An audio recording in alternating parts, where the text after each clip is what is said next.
We live? Yeah, Are we live? Did it work? Yes. Yes, I think we're live. Hey, Yep. look at that. Excellent. Excellent. We have returned. Yes. All righty. Good to see everyone again. All right. How are we? I'm just actually was going to comment that I'm not used to doing this much prep before a session. Usually I take a half dozen jot notes and scatter them over 5 sessions and say, yay! And it gives me, content for a while. And instead I've got speeches written out and people names and all kinds of great stuff. Oh my. This is absolutely surreal. I've never had to use Scrivener to set up to write a campaign before. It was great for that. That's yeah. how I wrote Daybreak. Oh, fantastic! I didn't know that. Yeah, that's where all the notes go. Ah, wonderful. Yeah. But my notes are not like that. I don't have that much. I'll make shit up and then I add it to Scrivener as I go. Well, yeah, but my problem is I want to make sure I don't miss telling anyone anything because I'm trying to wrap up a bunch of loose ends that stretch back over the length of the campaign. So I need to make sure this gets said here. Meanwhile, every 3 sessions or so of Daybreak, I'll be like, shit, they need to know this, this, and this. All right, let's make a note. Somehow someone's going to find this out. Well, that's how I normally run a game, right? It's just that I now have a budget for a season, so I got to make sure it all gets done. Well, but like my budget is just like somewhere in this session, someone is going to learn this thing. I don't know how. I don't know where. I don't know who's. I don't know when. But it will be somewhere within this period of time. Fantastic. And it will make no sense by the end. That is how I do it. You're doing a version of Liam Neeson's speech from Taken, but it's to yourself in the mirror. I'm gonna find you. I'm gonna find you and I'm gonna tell you something. I have a very specific set of skills, and it makes me a nightmare for people like you.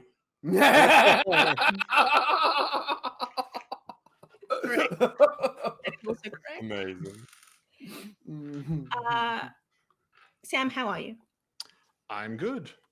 Tell us about you, please. I'm a voice actor and performer from Australia. You can find me on Twitter. I know. Oh, shit. I probably should have told people by now. But here we are. You can find me on Twitter at @the_RealSNAP. I don't have anything specific to sort of spruik or announce. Okay. A couple of auditions that I don't know if they lead to something. We'll talk about it then.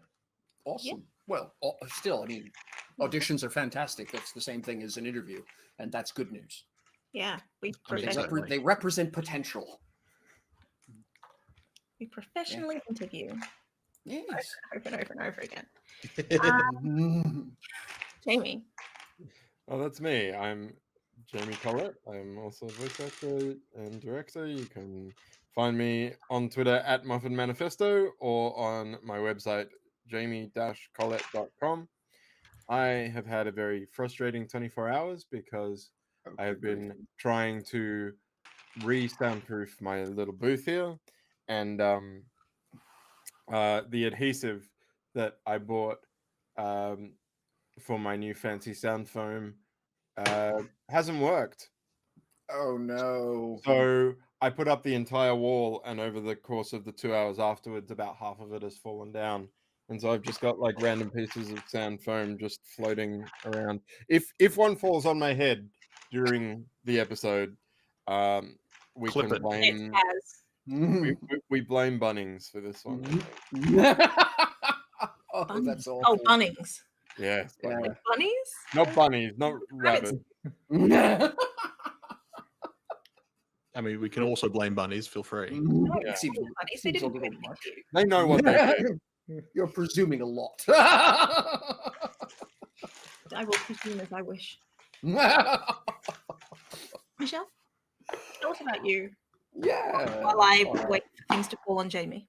That aren't bunnies, yes.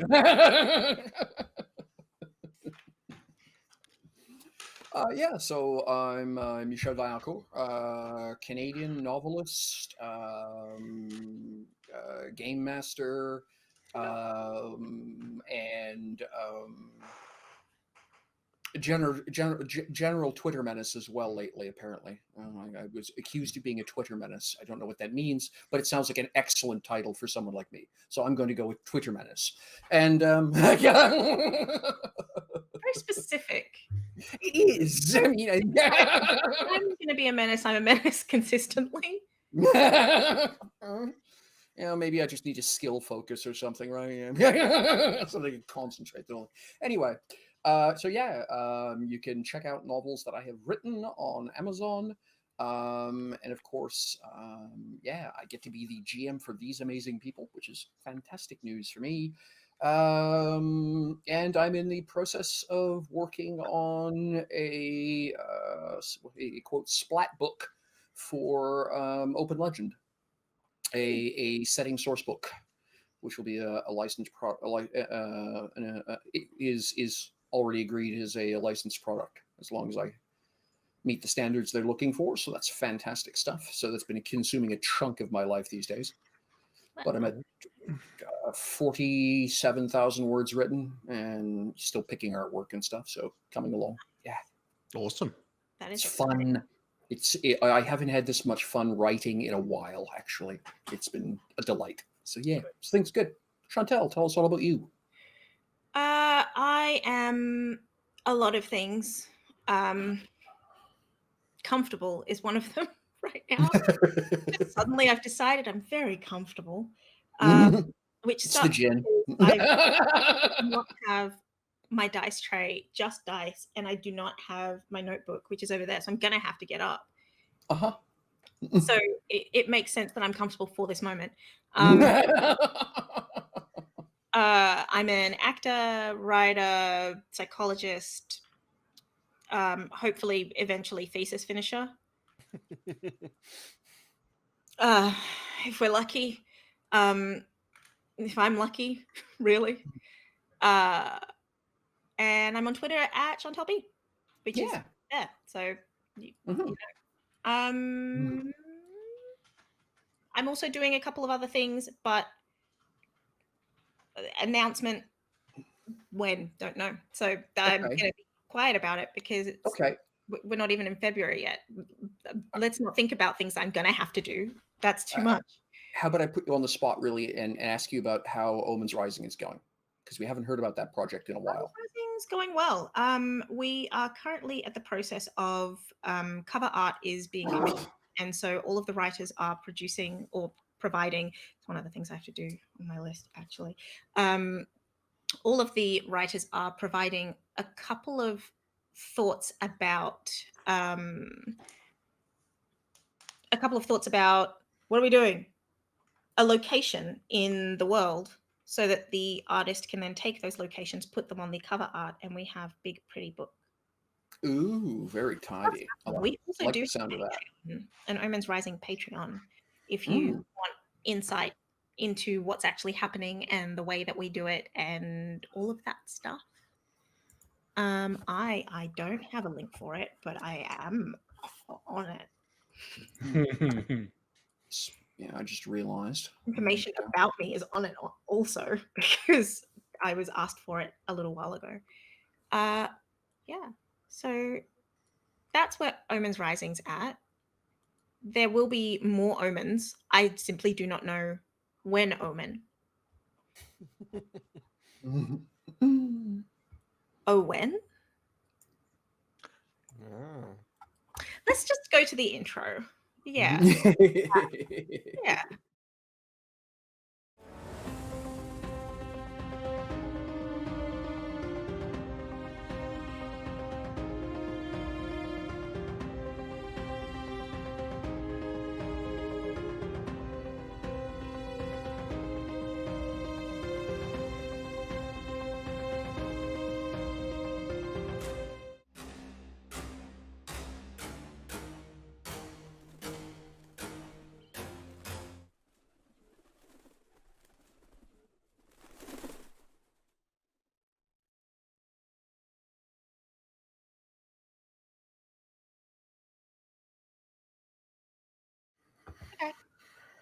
All right.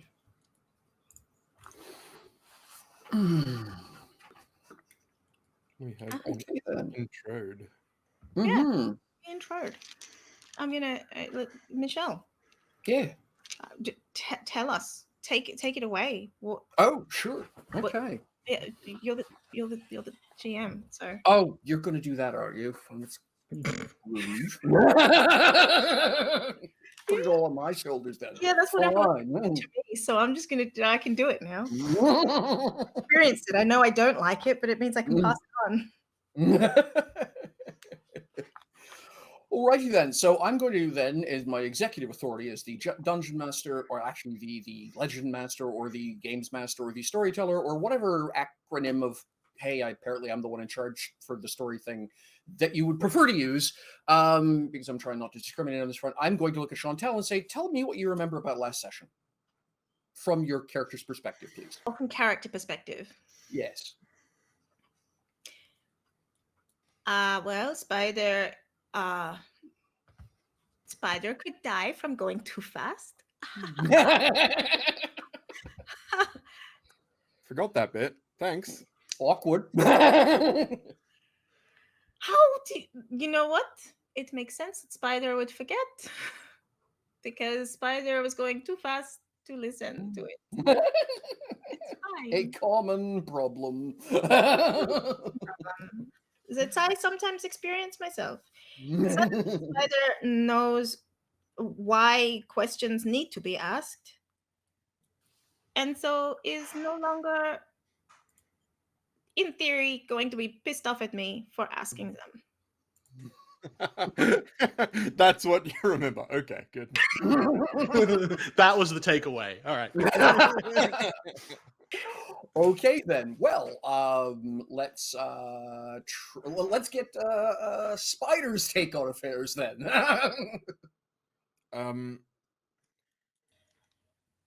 I remember we arrived back in Cliff Spider, and were able to move a bunch of goods that we got from the Burnfire tribe, and unfortunately, the town is in somewhat of a lockdown, military.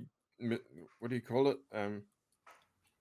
Martial law. Martial law. That's the one, because of the goblin. Well, possibly because of the uprising happening beneath the streets. But let's ignore that bit. But also, the goblins got completely massacred, and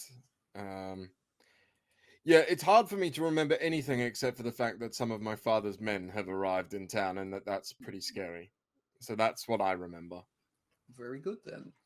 What about oh,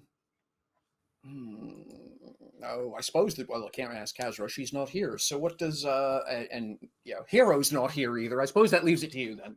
What's your thoughts? Hero's always here in our hearts. Hold it deep within.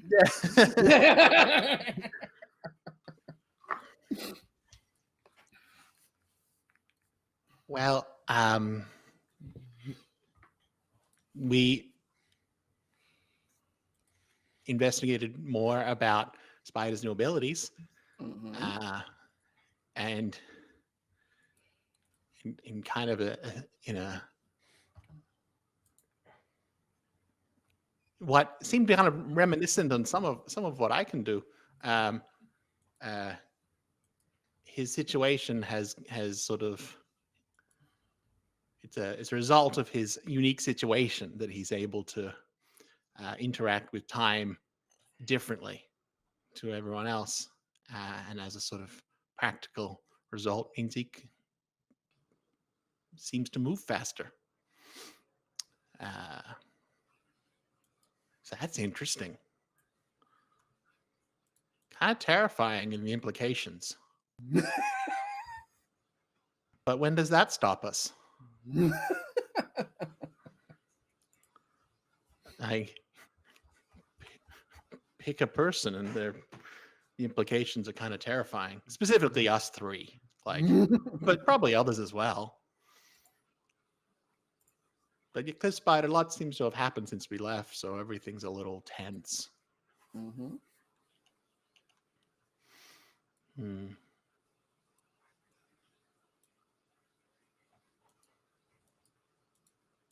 All right then. So what?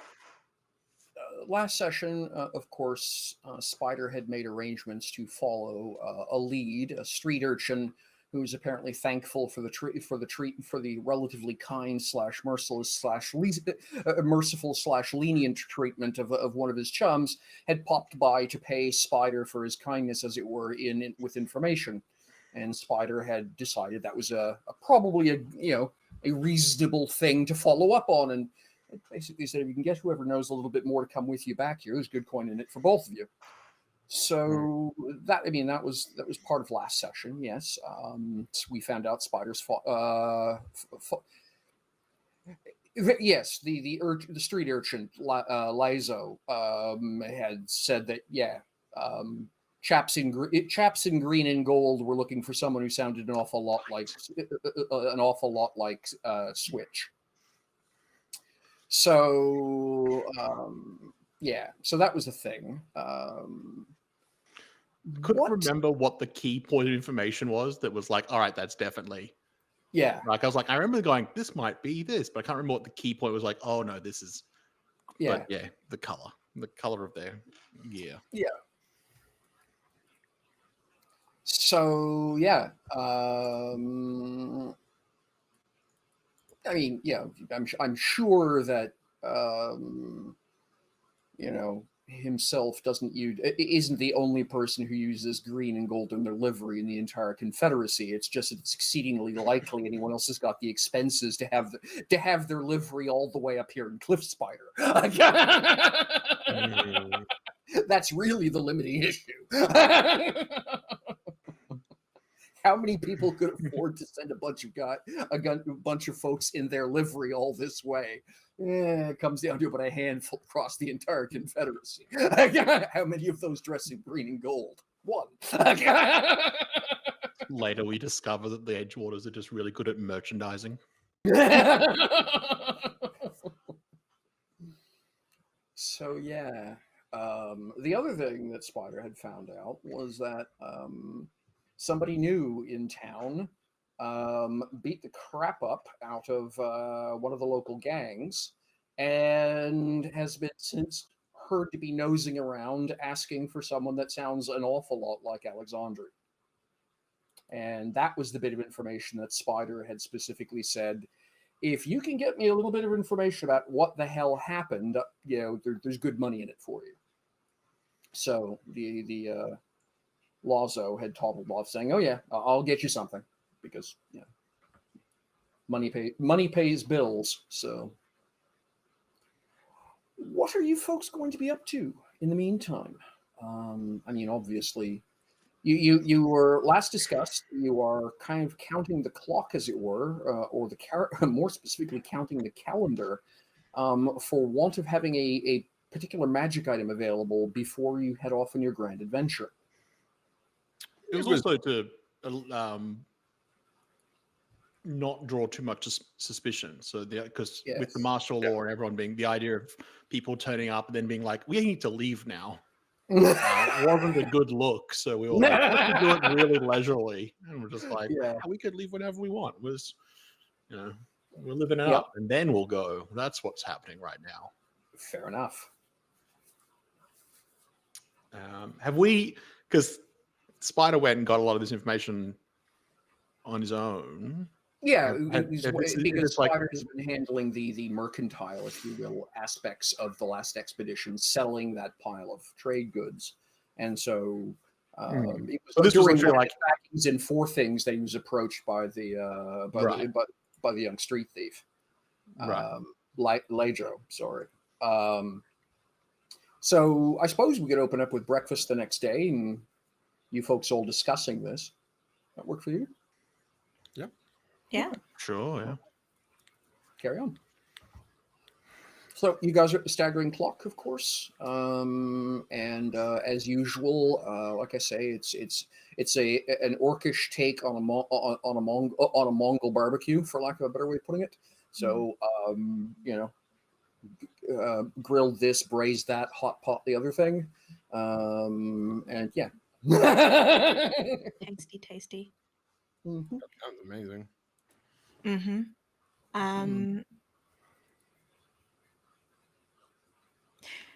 Well, if there's nothing else that needs to be done, I'm just going to get my nails done today.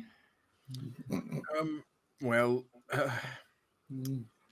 there's some other new factor in town that are looking for you. I mean, that's not really new, but it's another new. Yeah. Again? Same one? Which version of me are they looking for? Can you remind me, Michelle? Did they say they were looking for the priestess or for? The exact phrasing was, I also hear tell someone news in town. Vicious and handy with a knife put the boots to the rice boys over in the 13th row by the Voyagers' Gate all by themselves. Whoever they are, they've been asking about your pretty miss, I think. Didn't say what pretty miss meant. Or even if you had one.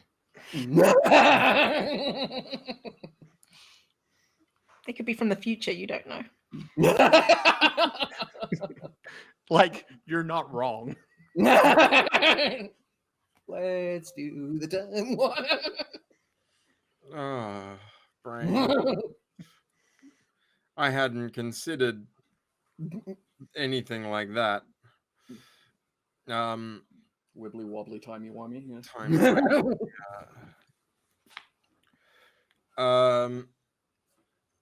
Yeah, someone handy with a knife's been cutting up folks, asking after you. I feel like maybe they should just try asking people. Yeah, that would be easier, but it would get less information. If someone is cutting me, I am simply going to tell them whatever they want to know. Yeah, I mean, Whether it's true or they not. might want to be cutting you. I hope not.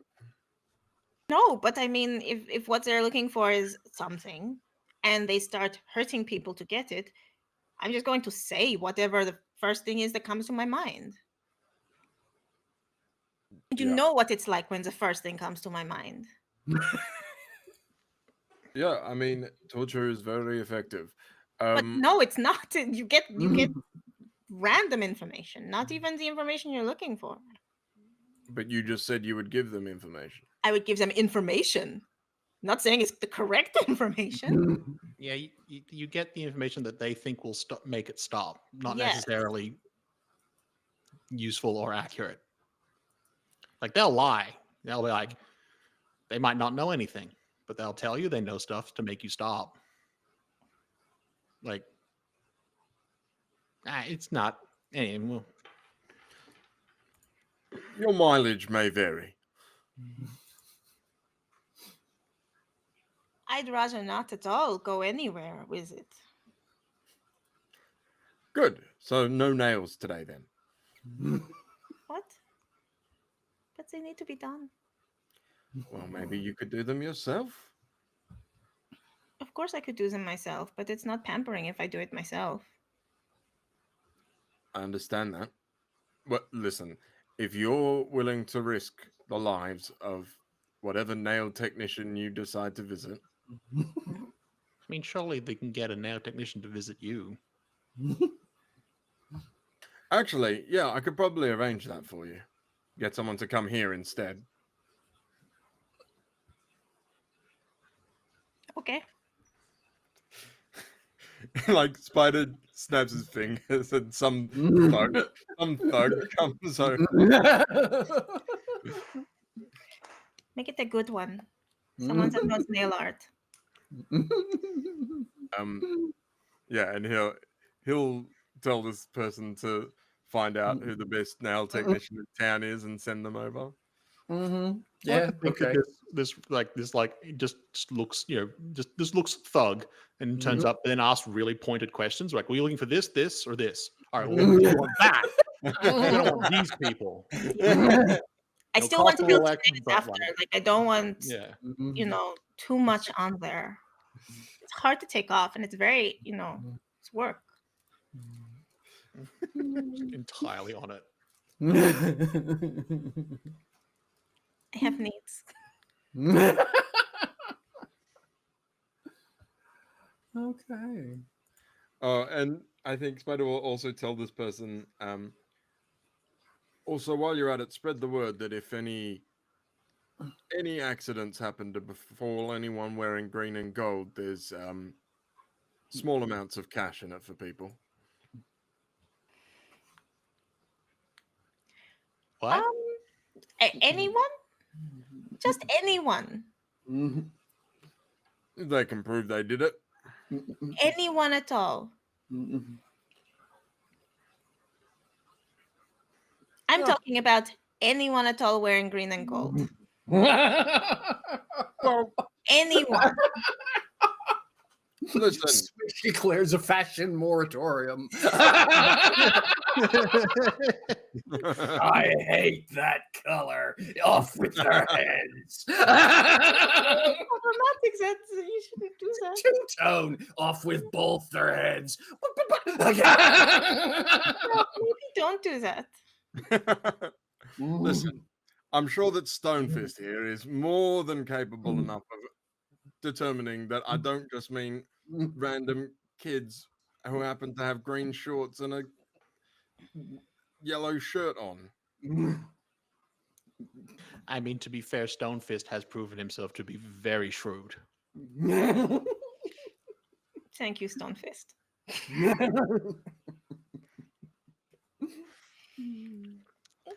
But What does it say that I have more faith in Stonefist than Spider? immediately, it's Stonefist doing it. That's all right. NPC who hasn't said anything yet. Stonefist, that's fine. Except no imitations. Why? Oh, yeah. Some of my father's men have turned up in town, and I'd rather not deal with it personally. I wait till Stonefist has left before I say that bit. Yeah.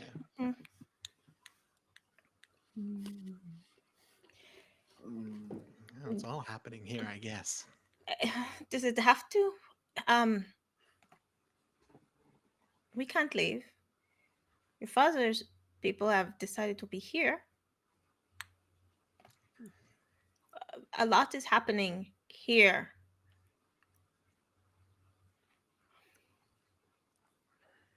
What happens if more happens here? Well, hopefully the twins don't get mad at us. Okay. That was a very glib response. I'm not sure what you want from me, Alexa. We've been on the run for a long time, and now we're stuck, and the people who are chasing us are here. It's probably going to come down to fisticuffs. Or just killing everyone in green and gold, apparently. Kill anybody? I just, That's what slow you them meant. down a little bit. I think someone's going to notice if everyone just wears green and gold suddenly has a broken leg. Yeah, I mean, they'll notice, that's for sure. Sure. Listen, they know that I'm here. They wouldn't be here asking about it otherwise. They know I'm here. And I presume that they know Mysel is here too. Luckily, we have a few things on them. One, Lucas isn't here, and more importantly, Chevalier isn't here. And from what Mysel said, that's what they want more than anything. So, Then why are they still following? well, because they don't know that yet. So they followed us from somewhere that Chevalier was not.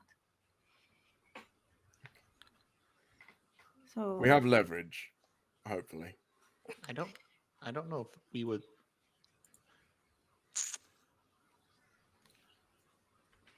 I don't know. We don't know if they ever found out that Chevalier wasn't there. That one. They seem to just be assuming that he would be where you two were. And that maybe he was laying low, given he's a bit more conspicuous.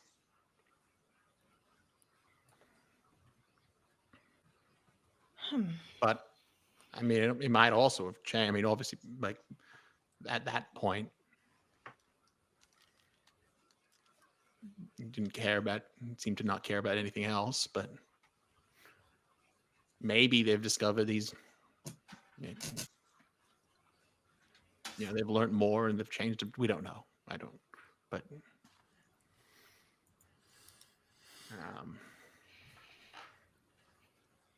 well, shit.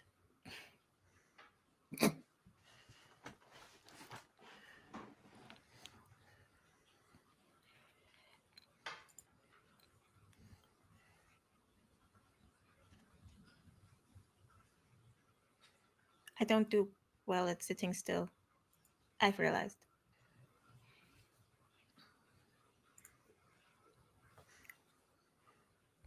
Patience is a very hard skill to learn.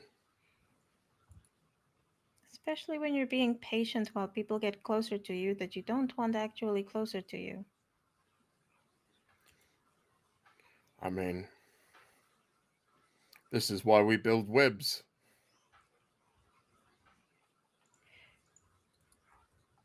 Huh? There's a little spider joke for you. No, I didn't understand it. Well, in our patience, we build more and more layers of protection. Or wait till they get close enough to realize the protection isn't working.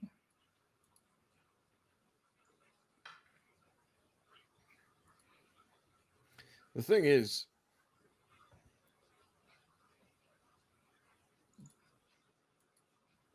the spider sits at the center of the web,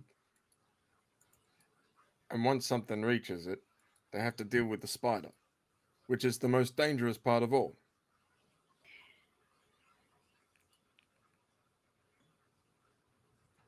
Your metaphor doesn't hold up because you keep going out and I am at the center of the web.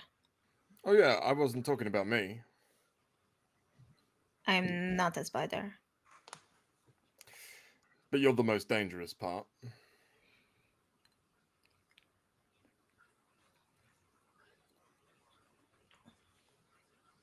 Alexandria reaches and collects scramble and oat from an empty bowl. Wipes their face. Do we still have your your Yes. rose night? Is that like a thing? Yeah, cool. Granite Granite, that's the one. is. Wait, We forgot about granite. what is Granite eating? is Granite at the table?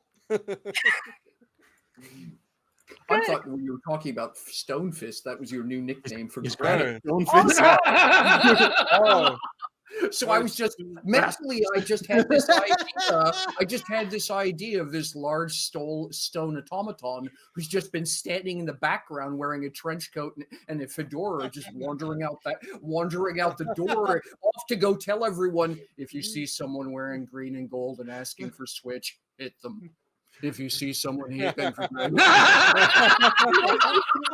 Characterize Stonefist as this incredibly savvy, like feeling on the ball kind of individual. I don't think it's Granite unless Granite's had an upgrade.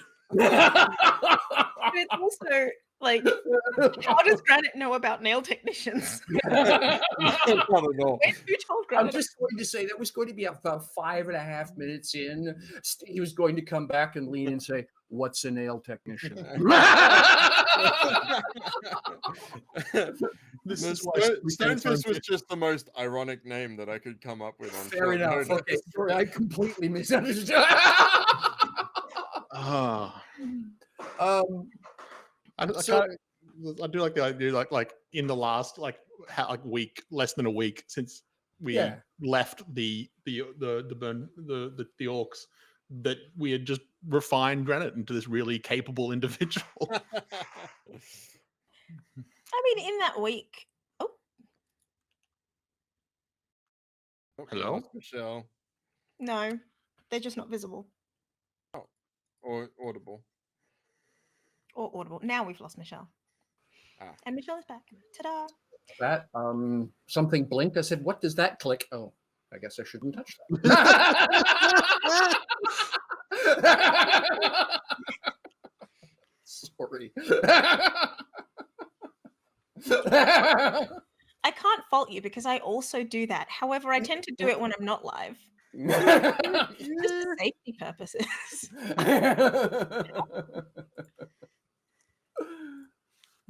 Anywho, so okay then. So yes. So okay. So Granite then. I can't imagine the twins would object terribly to a 7-foot tall weaponized stone automaton hanging out.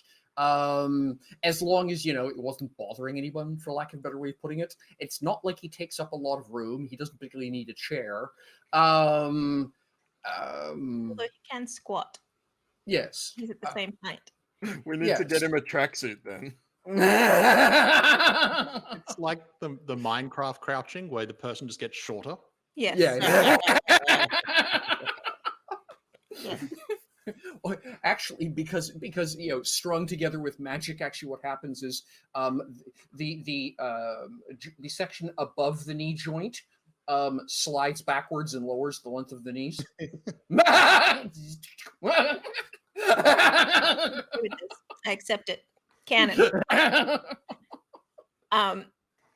So, for unless stated otherwise, is probably standing over by the fireplace, looking largely like part of the mantelpiece. Mostly because it turns out that what he tends to eat is things that are high cellulose, that are loaded with cellulose. So firewood works really well. Yeah. They might get mad about that over time, but just for now, it's fine, right? It depends on his appetite. He also doesn't seem to be too concerned if it's been lit already either. So that took a little bit of convincing. No, not the burning stuff, just the not burning stuff. It bothers people when you take the burning stuff out and wave it around. Especially when you pick it up in that size. Like a match, fine. Pick up a log, there's a problem. I mean, it's the consuming it like an ice cream cone that was really off-putting. Oh my god. There probably was like in this discussion about the Cedric's people. That Russell was just something like, oh wait, and then like looks over at Granite. It's like, yeah, that might be new. Yeah. About that. Now that we mention it, I really didn't consider that maybe they would think that is, yeah. I mean, I don't think that they'd think that it's Chevalier. They don't know, Do they especially in his tracksuit. Do they not know what he looks like? Sorry, all I could imagine. I not too long ago was watching the Italian Job again, and so all I can think of are Ukrainian mafia guys in Adidas tracksuits. Sounds about right. That's what I was thinking. That's the vibe. That is the vibe I was going for. Just paint Granite white in certain areas, and so later on it's just from like the scene from Spaceballs where it's like, you fools, you got their stunt double. Oh, don't hurt Granite. I will hurt you. I mean, from behind in the trench coat, yeah, they might in the same way that any 7-foot tall person in a trench coat might be mistaken for Chevalier. My thought was more that in terms of being interested in automatons, they might also be interested in granite for the similar reasons. Oh. And so when they find out that, particularly if they find out that Chevalier is not here, it might be, well, here's a consolation.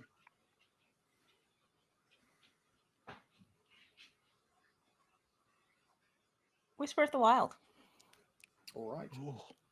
I know, right? I didn't realize you guys wanted to wrap so early. But that's We're fine. not even an hour in.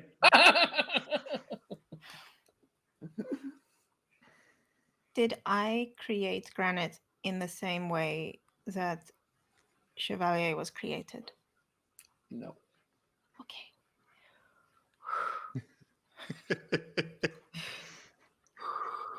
I was about to say, it's like, that is potentially a worryingly vague question. Yeah, with magic, yes. Mm-hmm. The response no is really soothing.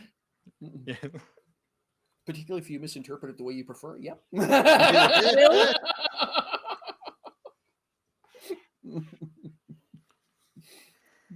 But I mean that's pretty much been like Alexandra's shtick the entire time she's been asking it Whisper the Wild questions. How can I very carefully word this so that the answer I get can be interpreted in a way that causes me the least emotional trauma? Sometimes she misses. And then there's that emotional trauma. Oh, goodness.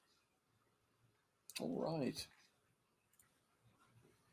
So, fair enough. What is going to be your routine for the next couple of days? It is, if I recall correctly, the 34th. So I think you're basically practically at the end of a month. I think, if I remember the calendar right, there's a holiday coming up soon. It's not fun if you can't leave. Details. Hang on a sec.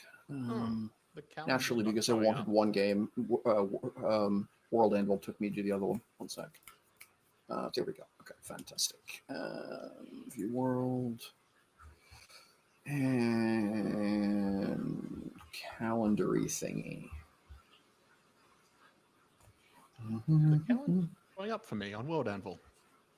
I'm just noticing that. Oh, okay, I know what's going on. Yep, fair enough. World Anvil would like me to send them money again, so they've turned off they've turned off a few features. So I'll deal with it. I get paid on Friday, so yeah, I'll re-up. Spend money, please. No. Well, I mean, I don't mind supporting them. I really don't. It's just I had forgotten that the calendar was one of the premium features. So yeah. There's a couple of cool things you can do with the maps, stuff like the automatically measuring the length of roads and things like that are part of their premium kit. It's honestly, if you're running a game regularly, it is genuinely worth it. I just forgotten that. Oh yeah, right. I have to send them money. So, all right. So yeah, I think the it's around the 5th or the 6th of the next month. There's a holiday, a 2 or 3 day festival coming up. So you guys have got about a week, half a week before that arrives. What are you planning on doing? Are you taking any particular precautions? Are you, is it just, playing poker and doing your nails, waiting for time to pass? What does the day look like for you lot? Every day or just? In general, just some. The reason I ask is because, for lack of a better way of putting it, I don't think we want to, role play, 11 blank days in a row. That sounds a little bit tedious. If you folks have got cool conversations you want to have between your characters as a result of recent events, such as, transdimensional portals and things like that, then, that's cool. But in general, if at the point you found out, for example, that, there's somebody apparently looking for Spider and there's someone apparently looking for Alexandri, and oh, by the way, Switch has just put the word out, anyone wearing green and gold livery needs a punch in the nose. Things may begin to happen. How about we put it that way? Oh, yes, and they're still looking for someone. And then there's the, military occupation of the city by the Confederate Army reinforcements, who are looking for someone who vaguely describes as Alexandri. And gosh, and then there's Kazra's not here, so you're not going to find that out. Danny's not here, so hopefully next session, you guys will find out what's currently going on with the full 60. But there's things have gone remarkably quiet in the skies over the town. There haven't been a lot of full 60 coming and going. Usually there's one going somewhere. Anytime you look up, there's one going by, sort of thing. Because messengers, short haul, running stuff out to farms, that kind of stuff. There's usually one coming and going all the time, and things have been particularly quiet lately. So things are occurring, and I just wanted to know, if things were to occur, where would the occurrence possibly find the group at any one given moment? I think that to a degree, Mysel might be putting a bit of effort into, like, I guess, layering misdirection. All right. So, like, using, like, Phantasm to set up people like, oh, I did see that person. They were over the other side of the city or something. And so it's like, making it so that, like, however much information these people are getting, there is just a large amount of stuff that will need to be followed up I'm just on. imagining Mysel strolling through, dressed as an 11-year-old with a huge lollipop, wandering through a crowd, going beep. You now look like Switch, and having everyone in the crowd go, "There he is!" And what? And so there's been a Switch sighting on the other side of town, and then Mysel wanders off somewhere else to a crowded market, and Switch is suddenly seen over there. I love this idea. But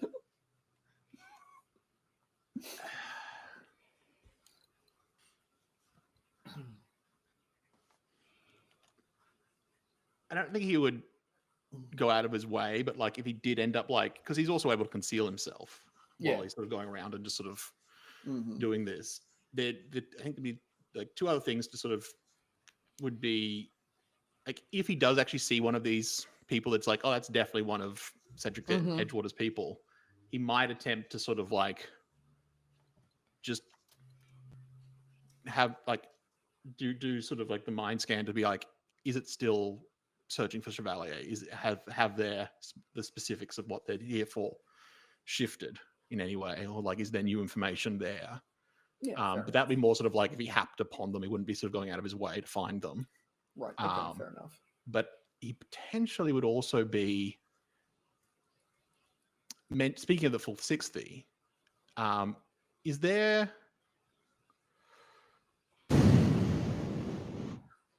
like, do they have, like, would there be a your pop filter just didn't, by the way. Load. Yeah, he just blew his microphone. Literally. I breathed out a little bit too quickly and too closely to the mic in attempt to sort of word thoughts. Yes, exactly. Words hard. So just by the way, for story continuity, I'm going to say that Kaz isn't actually hanging around with you folks. When you folks got back to the town, she basically immediately said, I've got to go check in with with the family and find out what's going on, blah, blah, blah, let them know that I'm safe, etc. She's gone off and you haven't heard from her since. So when Danny's back to play, I'll give her some information that she can then bring to the table to get her part back into the story. Yeah, that tracks. So you haven't actually heard much. So I just in case what I didn't want was you saying, what does Kaz know? Well, Kaz isn't around to ask. This sort of right? It wouldn't be necessarily Kaz. It'd be sort of like, are they like older for 60? Like people who might have a better memory of being actually in the other plane. Yeah. And like particularly now that Mice and Leo know that like the full 60 have legends about dragons. Yes. To be like try and get a better sense of what those are, and try and Sure. get a clearer idea, and like find someone to talk to about that essentially. All right. Okay, then you will. I'm going to say then. All right. Just once you get a better sense for time passage, I'll let you know what you come up with there. Sure. What's Alexandria up to? I've been thinking about this for a bit now. When I say a bit, I mean since you asked. Alexandria is being asked to stay in one location. Mm-hmm. Alexandria doesn't do that well. No. But she's really trying. So on like day 3. So Mice will probably also be like, hey, if you ever need to go anywhere, let me know. And I can make sure that, you don't look like you without actually needing a costume. Which is helpful, but she's trying. So trying. On day 3, I think just on a whim, she's going to, in her room, create a whole lot. 5 feet worth of rosevine. Okay, in her room. In her room. Right. Because she needs something to do, and tending plants is something that she can do. Sure. And if she doesn't have to leave, it will be fine. Yeah. Okay. Around day 5, she looks at that 5 feet worth of vine and really pretty roses and thinks, "Hey, what if that were alive, though?"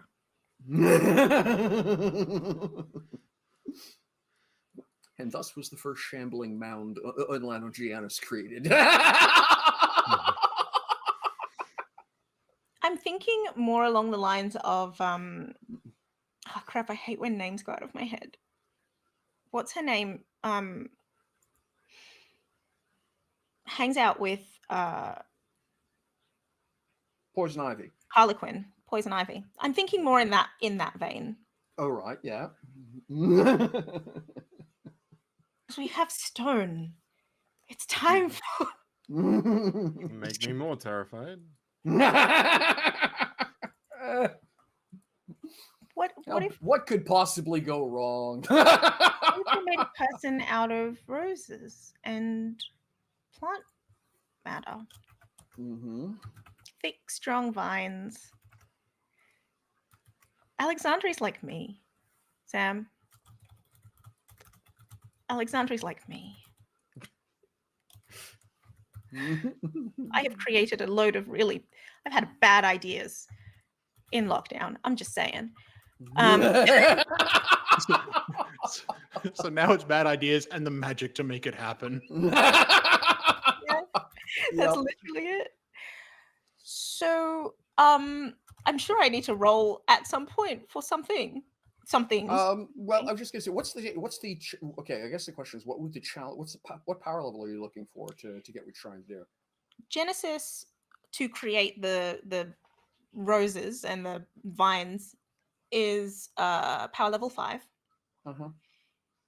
And animation, which is what she'd be doing, is power level 6. All right. Bluntly, you have all the time in the world, literally, to just can't remember. There's a it's something invocation. It's basically where you can, just by taking more time to do it, by basically going from combat turns to minutes and then minutes to hours, you can chunk the power level that you require to generate an effect, or how big it requires, blah blah blah. It's so actually casting getting the pile of roses. There's no rule required for that. The one that actually gets kind of that's interesting is the Rosen shambling horror, poison ivy. Because that takes 8 hours, I believe. Yes, it does. So that's just substantial enough that, yeah, I probably would want to see a die roll from that, only just in case something really interesting happened. That's fair. That is very fair. I was hoping for that, because gonna happen in a world where you decide to, out of boredom, create anything at all.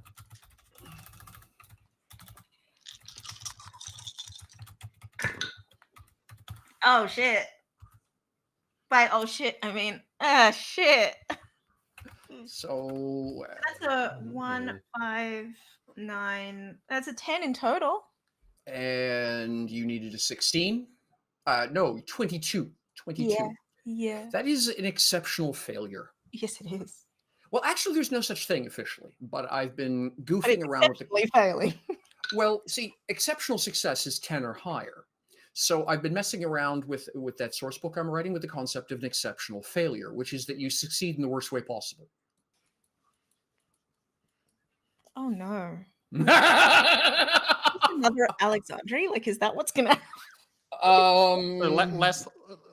less poison ivy and more Little Shop of Horrors? God, I love this. Yes. What happens when you I don't know, maybe it's the fact you've been talking with a homicidal demon worshipping slaughter priestess lately. Maybe you've just had this idea of having your blood splattered across an altar on your mind a little bit too much lately.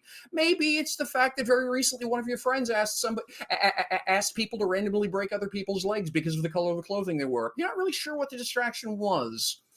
But what you wind up managing to come up with is a rosebush which immediately scuttles out the window.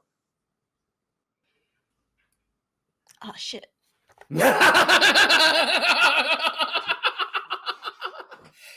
And the immediate point of concern is that it did hesitate long enough to eat 2 pigeons before continuing.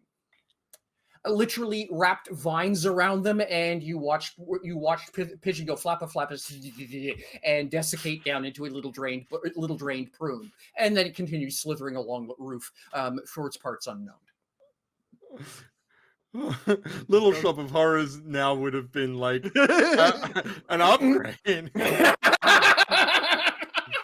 It desiccates them rather than eating them. You're like, no. No.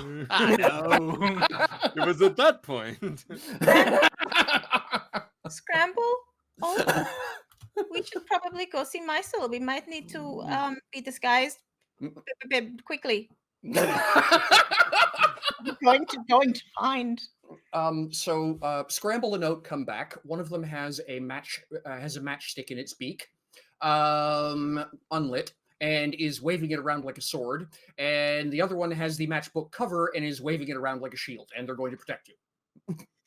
I mean, that's great. However, we're they wearing little berets, like sort of like this? Not yet, no. They need the nail technician to stop by, and then they can abduct a cotton ball. Hello? Are you here? Are you home? Are you there? As fortune would have it, Marcel is out currently arranging a switch sighting on the other side of town. Oh shit. Hey, time to go. Pulling up my hood. Out I go. Time to hunt down my own creation. The second indication that possibly things have gone far more wrong than you were prepared for is the dead goat. The desiccated, slightly decompressed, due to multipuncture exsanguation goat. And the screaming woman who is freaking out about the thing that dropped off of the roof just a few minutes ago, wrapped her goat up in flower petals and then wandered off and the goat fell over. Oh my God, there's a rose monster loose. Oh, it's a chupacabros. I need a button that just like turns Sam off. Shut down Sam. I was gonna put it in chat, and then I was like, no, it needs to be said out loud. Yep. just wait, because I thought the Chupacabros were a furry gang.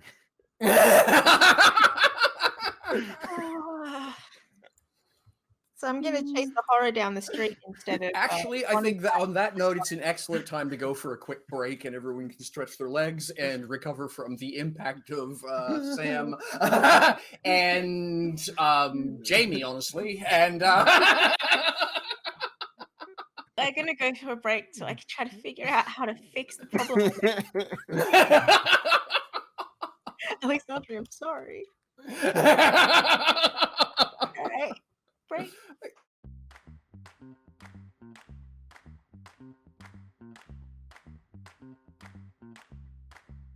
Why hands?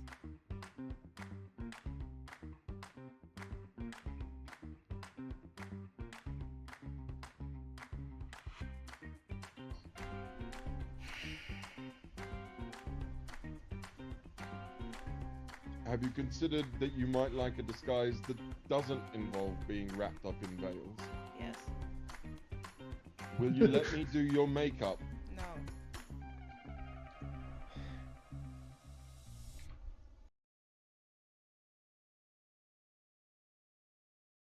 You...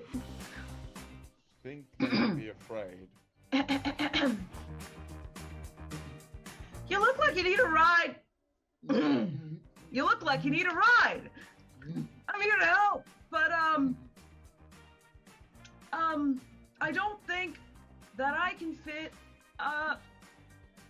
your friend there.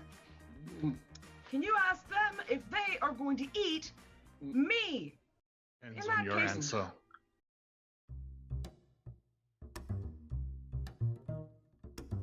My name is Michel Vaillancourt. I'm the games master and storyteller for Unlawful Disorder. I've been asked to give a summary of events of the game, but that seems a little strange because, well, that's the job of the players. Don't ask me what the story is, I'm just the guy telling it. So, let's talk about how we got here. So, about a year ago, I saw a bunch of really talented people doing some really cool stuff, and I thought, well, that's cool, I'll have to keep them in mind. And a little while after that, I got a call from a roleplay channel asking me to set up a game. They wanted a European time zone friendly game. So I went back and I called up the cool people doing the cool stuff. So that would be Chantel and company. Cool. So, after that, we took a little bit of time, discussed a good D&D campaign, and I brought forward one of my homebrew worlds. And they looked at me and said, no.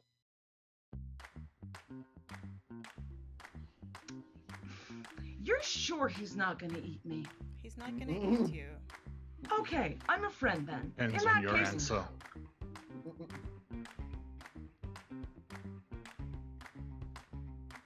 It's not the name that's on the bounty, and that's all that matters to me.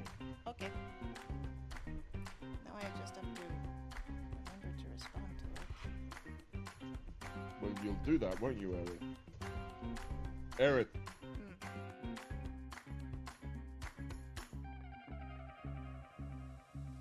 Are you going to eat them?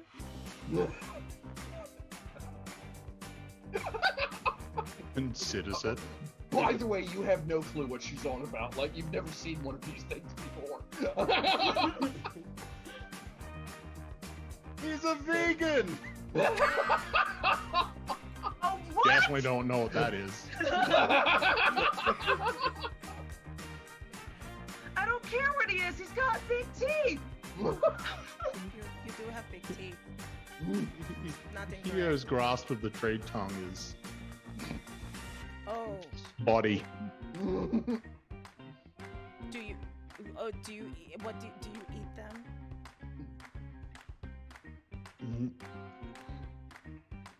Sort of looks back up. I will not consume that person.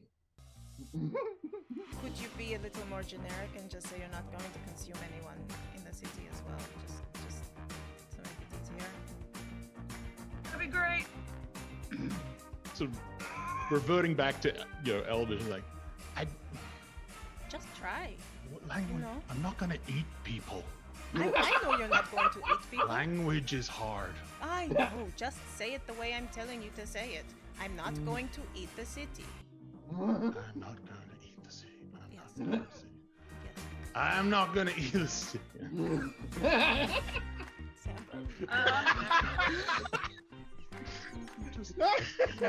Mental image got too funny.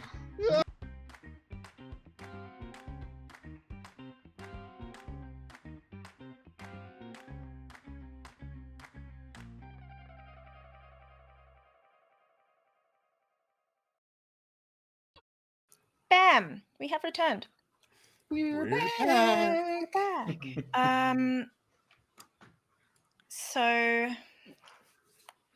So for those of you joining us, a horticultural horror has just been unleashed upon Cliff Spider. Yeah, I did it. It was me. I did it. I did it. Hit it! Yay! Congrats. Backpack. I need help.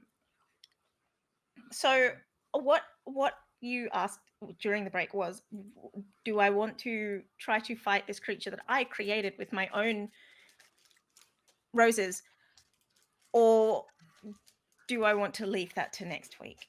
Now, Yeah. here's the thing. I kind of want to be zealous about it and use my flaw. Like, just be like, I'm sure there's a reason. So here's the thing. I don't mind. We're relatively early in the evening. It'll take about a half an hour to bop through some to bop through it. And I might be able to come up with an excuse why the other two join you at some point. Just as timing has it, Switch can't help but hear people apparently screaming about a vampire snake.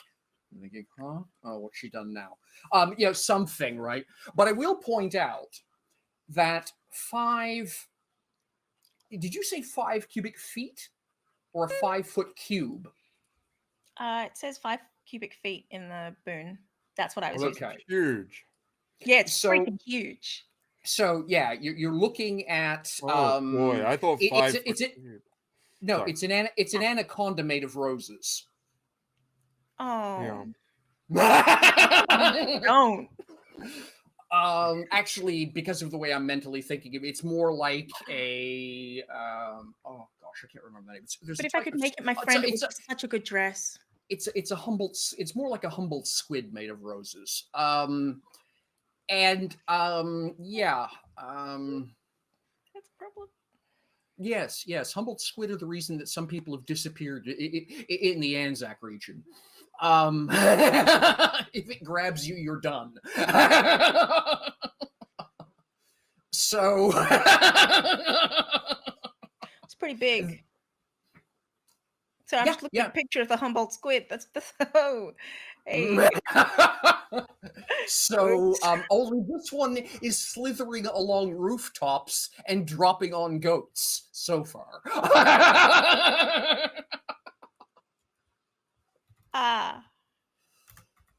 Someone's gonna be mad at me. I don't know So who I'll yet. ask one more time before I take a minute and prep the and prep the fight. Are you sure you want to go hunt this thing by yourself? I mean, it has to be within the next 8 hours, or else it's going to like just start wanting to eat me. There is that, yes. So I do need to soon. Mhm.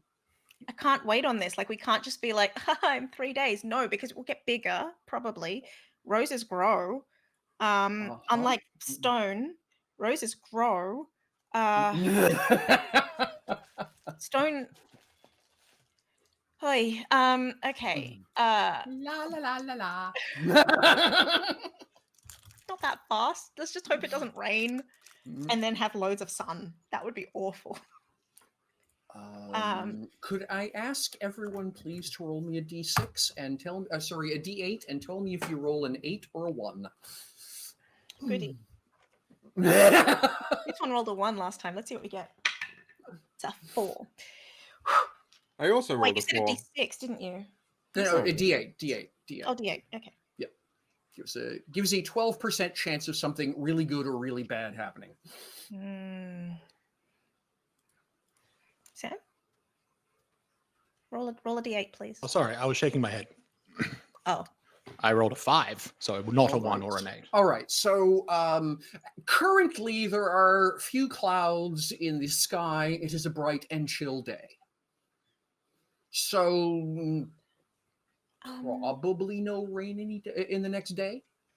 Probably. I mean, but like it's eating goats now. That's big. That's a big thing. I'm gonna go. I'm gonna chase it down, see its behavior, and try to talk to it. I don't want to fight it.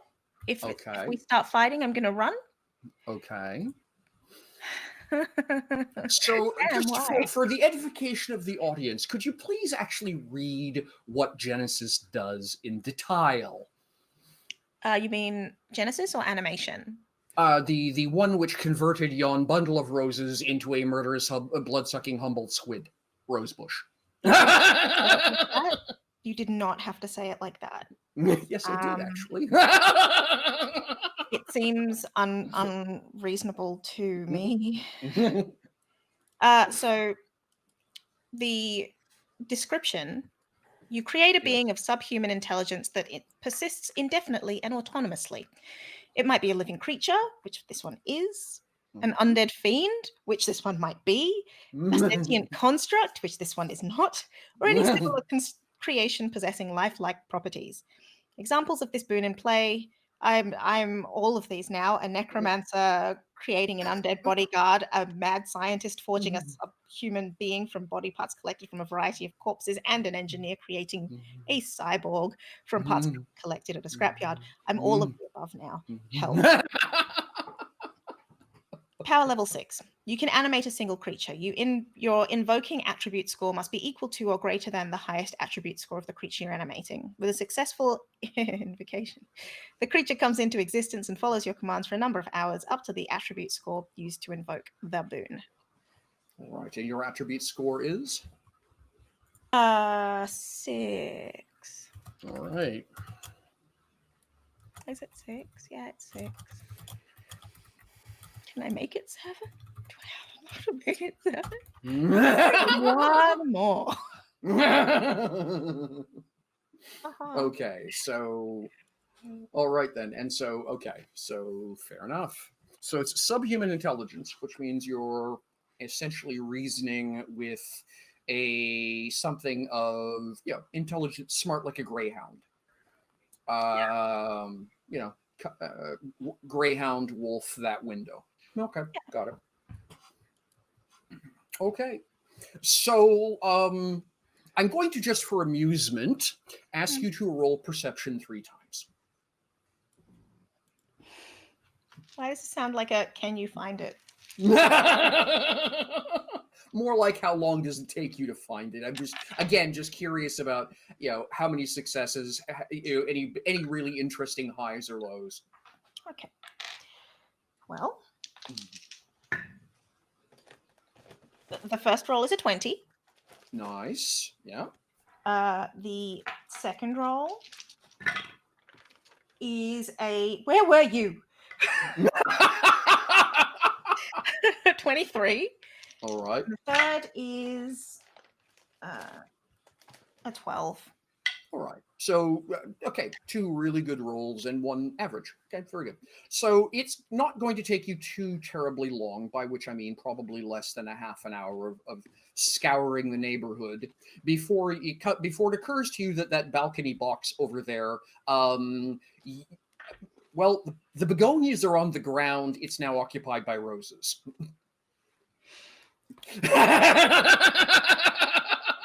So it's up on the second. It's up on a second floor balcony, and has apparently, in the process of thinking, no one will think to look for me here. Shovel, shovel, shovel. I'm a rose bush. See.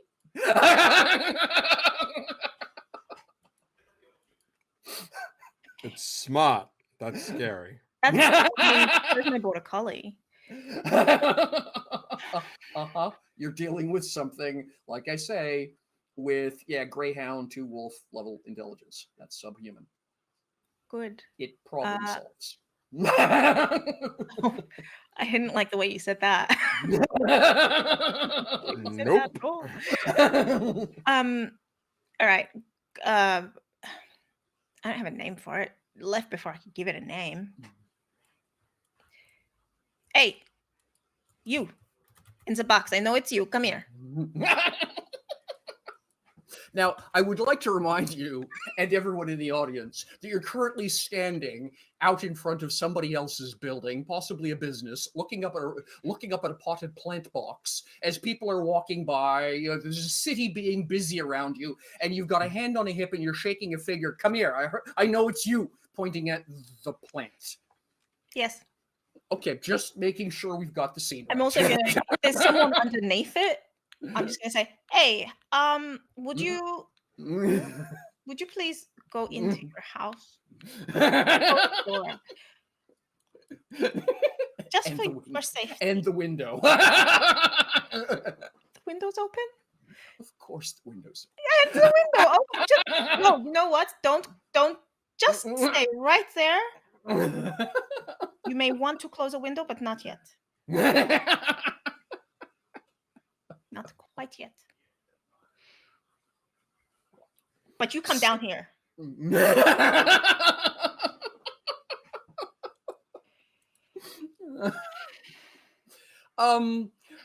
So there's going to be a little bit of you at one point sounding an awful lot like your mother, before much to, let's just say, everyone who's been looking at the Mad Woman for the past minute or two recoils in horror as the plant box unloads itself. Like I say, worth of rose vines that all are kind of clumped up in a knotted mass at one end begin coiling and literally almost flowing down one of the porch overhang supports. And it's looking at you is the best way of explaining it. Does it have all of the roses the petals have all turned black. Were they a different color before? Oh yes, Alexandria loves red roses. You said that early on. So you had created a red rose bush. They're all black now. The only difference is 2 of them are still red, and those are the 2 that are looking at you. Oh, good. Yeah, that's not scary. Which is to say that it is currently coiled around at a glance, it just looks like there's probably a pot with a vine behind on the other side of the pillar, right, or on the other side, and it's just got itself twined around, except for the part where it did this just a moment ago.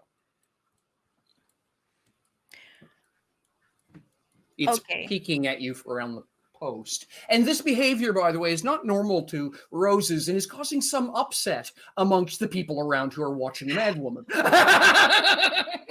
I mean, you're not mad if the thing that you're talking to is actually sentient. Yes, they're discovering that now. I'm just saying. Yes, it's not insanity if it turns out to be true. It's not insanity if it's real. How dare you leave without a name, without clothes, without any discussion on, you know, whether or not we could be friends. You don't know. Maybe the first thing I was going to do is feed you. You ran away before I could even do that. We're going home. And then she starts to walk home.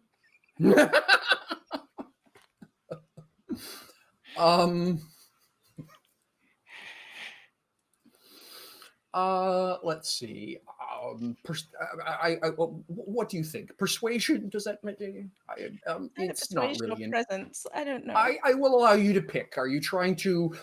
I'm your mother. You will do what you're told, or are you trying to eat these? No. This is. I'm channeling mom. It's not persuasion. Then let's do it that way.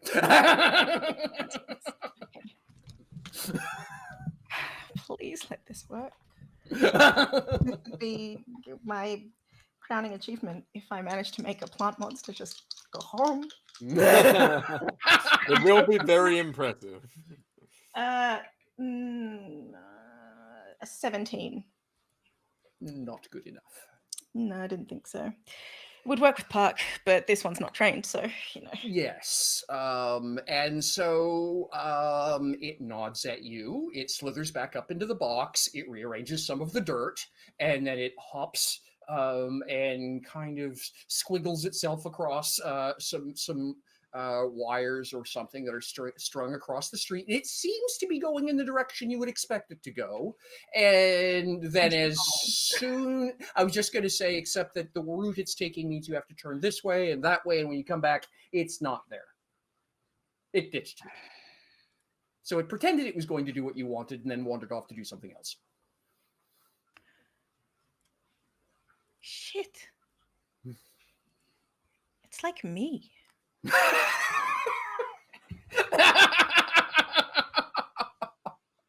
Who knew? I'm kind of impressed. Now you know what your mother had to put up with. Yeah.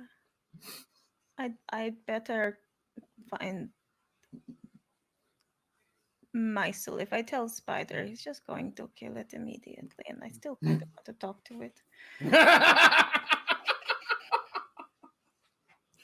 Sometime later, Mysel strolling along invisible, which is always fun because people sort of know he's there but can't see him. So there's this patch of crowd that keeps wobbling back and forth that no one walks into because they're all subconsciously aware the spot is full, but they can't see Mysel. So More of a Alexandria is an obfuscation than a... Yeah, exactly. So so Alexandria has gotten very, very good at looking for crowds that have holes in them. Oh, there goes Mysel again. Where am I actively not looking?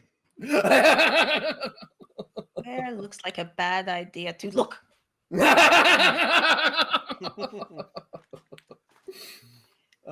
So yeah, after a little while, sometime later, Alexandria will just have... stop going, Mysel.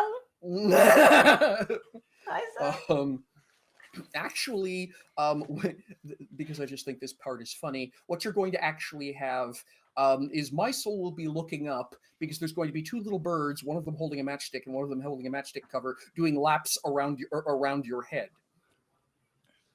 Now, Alexandria can't see Mysel, but she can see where the birds are doing. He's over here, Mom. He's over here. We're right here. We found him. Oh, I thought it was my head.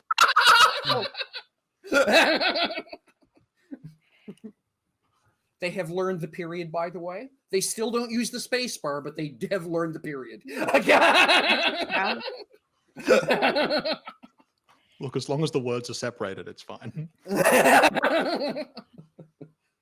We haven't gotten that good yet. We're still, but we have sentence separation now. That's all I need. That's all I need. Mysel, I got bored. Don't ever let me get bored.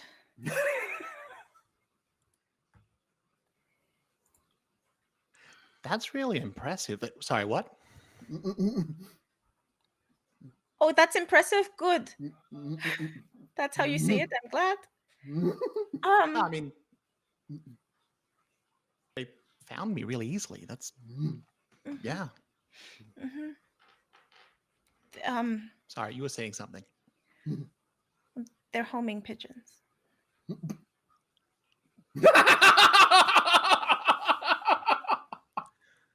You've been waiting all campaign to say that, haven't you? Nope. I get in trouble for Chupacabra Rose. Nope. That one popped out. It won't happen again. Trust me. What a mistake that was.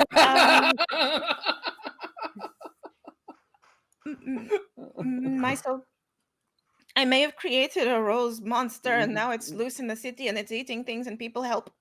Don't tell Spider, please.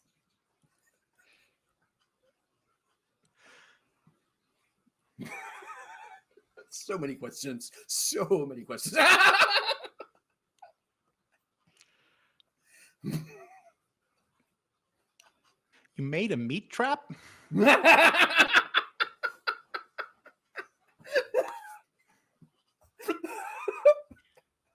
Only if it's pretending to be the plant I made it from. I forgot And that has it roses done that? eat meat. Okay. Wow. Okay. I'm really glad I didn't decide to make her Venus flytrap. That would have been awful. This one can only eat goat-sized things, so you should probably be careful.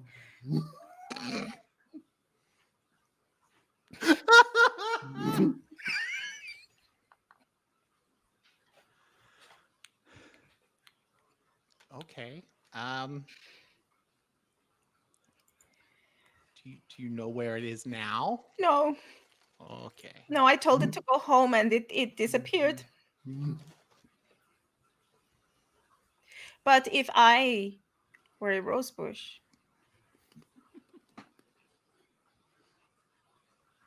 where would I go? I need a map. So Oh, the Temple of Chaos. That's where I would go. no, not if you were you. If you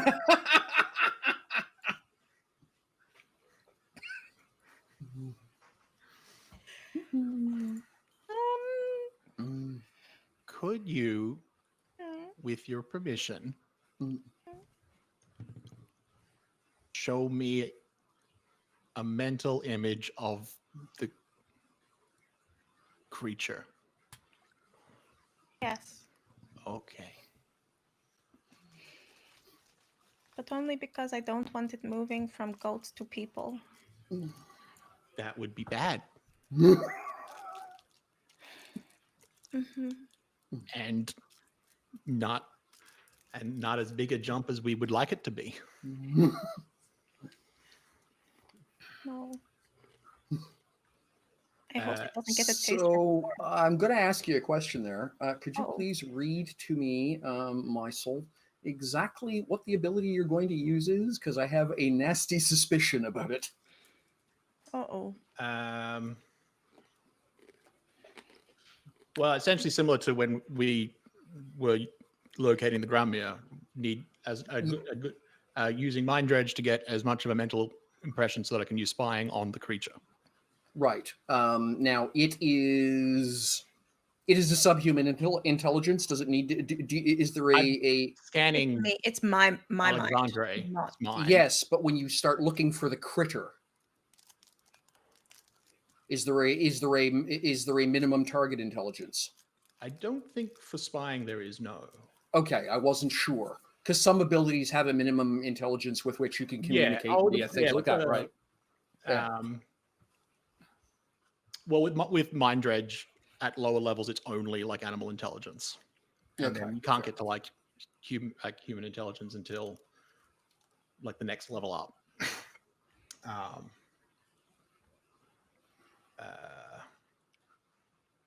Yeah, I think there might be another one that is similar. Okay, fair enough. I just wanted to make sure because before you went through all of this, only to find out it wasn't going to work to start with, you'd know. Yeah, right? spying needs you to be somewhat familiar with it. Right. Okay. So you know what you're looking for. Do you want me to roll for both, or I'm going to say Mind Dredge? I just need like a power level of just 4? call that done. Willing subject, plenty of time. Finding the critter, on the other hand, that's a little more weighty. The critter will require. Well, I don't know what the critter's resolve is, but that. Okay, I just need to actually double check the because I think its stat block is dependent on Alexandre's stat block. Oh well. I think we're going to be pretty okay though. Oh, okay. You blew the roof off it again, did you? Well, I got an exploding 10, so probably right. We roll it again just to be sure, but yeah. That's 30.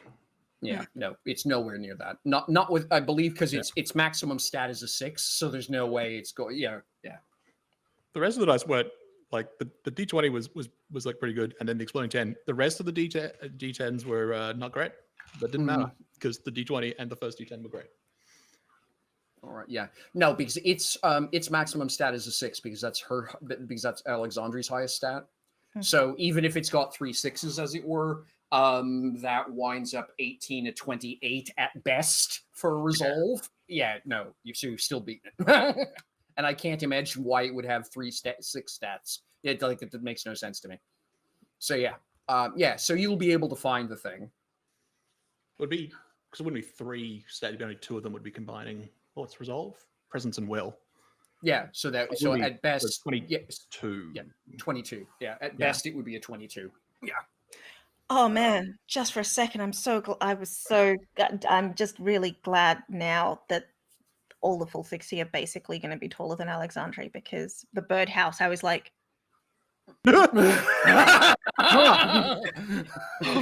shit. Let it get really big. You just eventually just see it like you're like, oh no. Winds its way up. Yeah, all right. I locate it, I guess. Sure. Where is it? I'm going to, just because I think this is fun, ask you all to roll a d8 again. Yay. Let's see how badly things have gone in the amount of time it has taken this process. I rolled a 1 this time. Excellent. Oh no, Sam. I also rolled a 1. Oh no. Okay, so the 1s explode only downwards. Oh, Oh right. god. Oh, good. Cool. The 1 was followed up by a 3. Mine was by a 2. I don't know if that's All good or right, bad. so that's, and what did you roll, Alexandre? A 2. All right, so that is a negative number. You are going to, I'm sorry, but you're going to find it in the process of finishing off a halfling. Oh no. A halfling merchant who went out to the back of his stall to check on a rustling that he heard.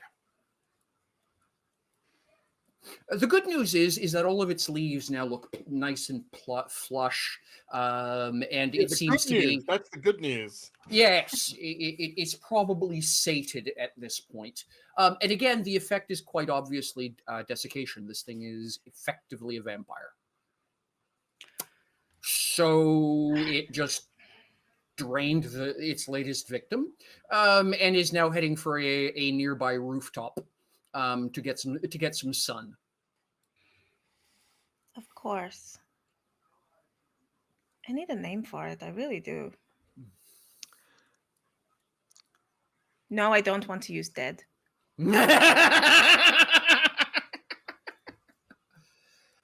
So it's progressed from goats. Still goat-sized. Yeah. Yeah. Basically anything that it can get its tentacle. You know, again, if you're using the humble squid analogy, it's got, you know, the bottom half of it is vine and tentacle, if you will, and those thorns are essentially hypodermic vacuums, you know, vascular vacuums. So if it can get a good grip on something. Do I have to put it down? So, well, we need to. Put what down? Says Spider as he arrives.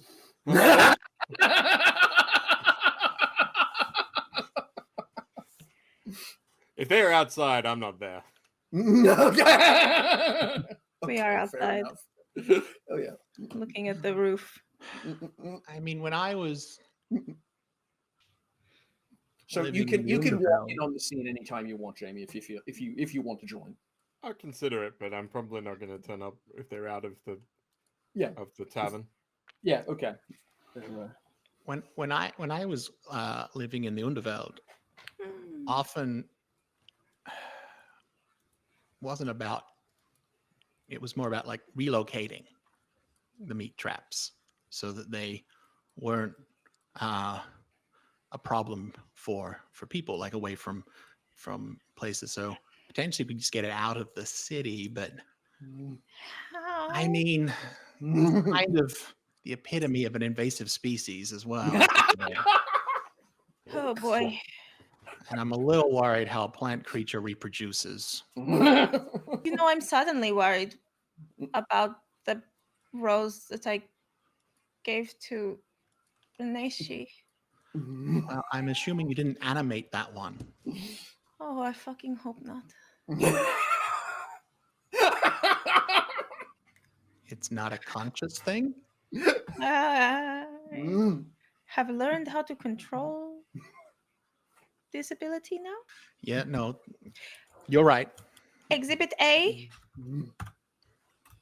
Those are really control. impressive. That is control.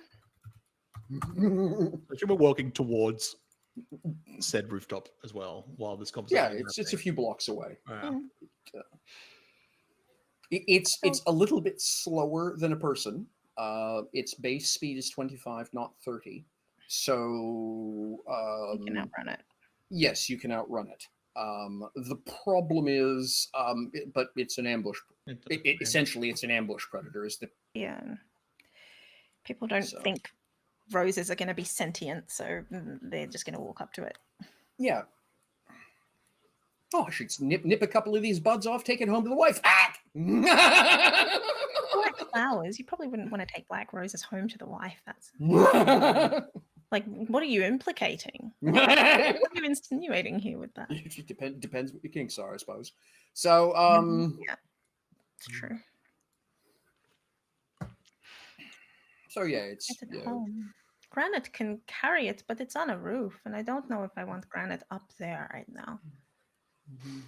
We would. Sorry. Tracksuit or no? That, and we'd probably need to find out what the load-bearing capacity of the roof is. That's the point. I don't want, granite going up there, managing to pick it up, and then, ending up on the ground floor. That's a lot of money, and we just can't afford it. I don't even know what to do about this halfling. I feel awful.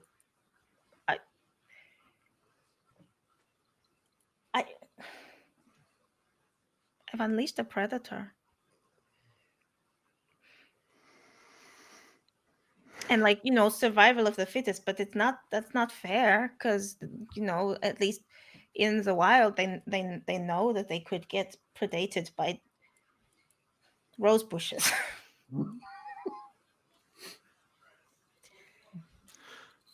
One of the things about having the kind of abilities that you have and working to control them is important. And what you're doing is correct. You want to You need to be in control so that this sort of thing doesn't happen.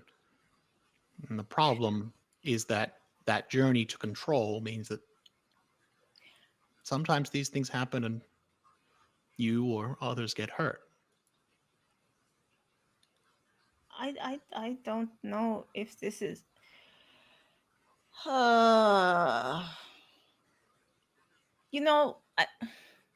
This might have been a better outcome while we were in the middle of nowhere, when all we were dealing with was already dead people. And Perhaps. since we're going to do that thing again, and in a month we're going to get attacked again. Oh shit, I just remembered. Have that.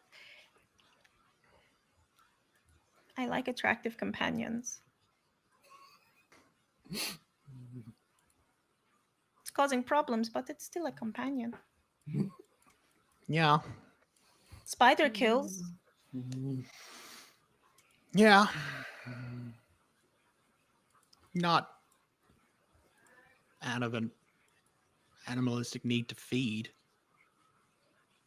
Well, I mean, if we left Spider hungry long enough. Sure. We'd probably steal food first, though. It's pretty animalistic. Yeah. But the creature doesn't know better. No. It's just hungry, and this is how it eats. Well, that's the same for hungry people. Hungry people don't know better. They just are hungry, and so they eat. That's why some people steal. They don't know they're stealing, they're hungry. The difference is that this one ate something that the rest of us do not consider food. Well, the difference between an animal and a person is also if Whether or you not are they have hungry to the money. point where you feel like your only option is to steal, you still know you're stealing. You still are aware of your actions. You're just in a situation where you feel like you don't have a choice. The creature isn't eating because this is its only choice. It's eating because it's hungry and there is food. And there is no more thought process to that. It doesn't have the intellectual capacity to think beyond. It's pretty smart. Sure. Maybe it's like training a dog. Probably. So It can be still it can be lazy. taught to not, is whether, but it hasn't. So Okay. Can I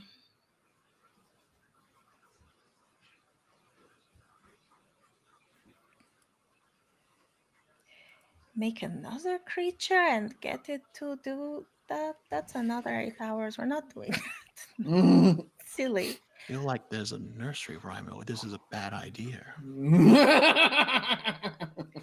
What I could do? No, that's not going to work either. That's just creating more. I don't know if the solution is going to be more creatures in this situation right now. It sort of works sometimes.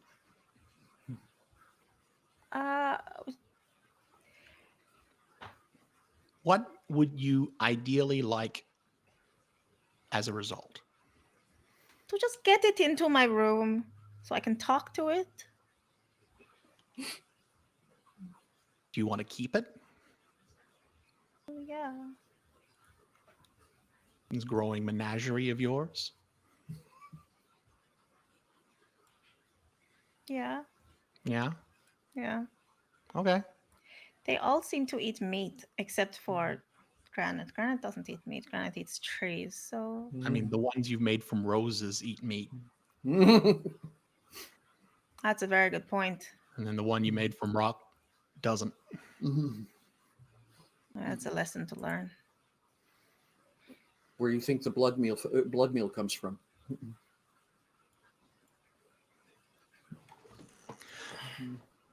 Is this about?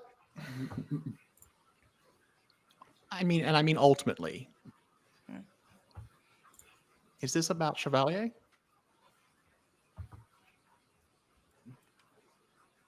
Chevalier was not a rose bush. No.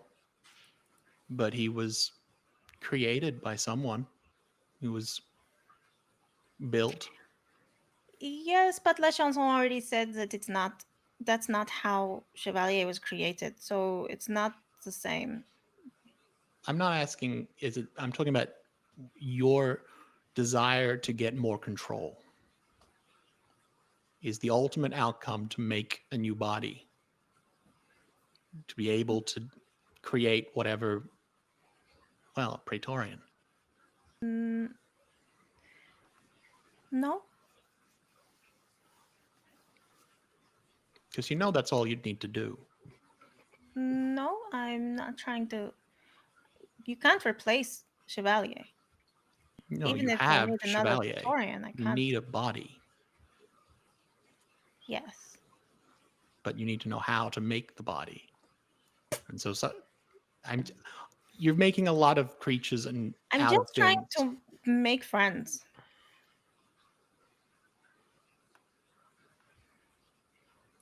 Okay.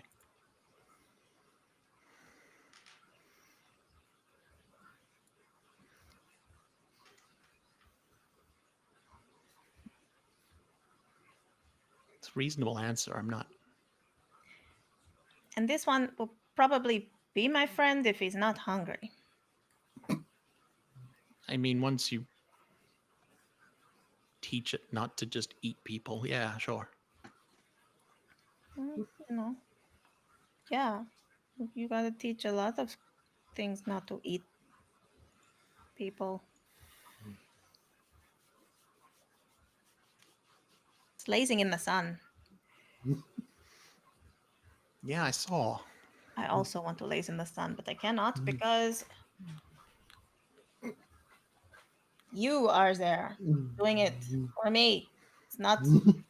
I'm getting no benefit from this.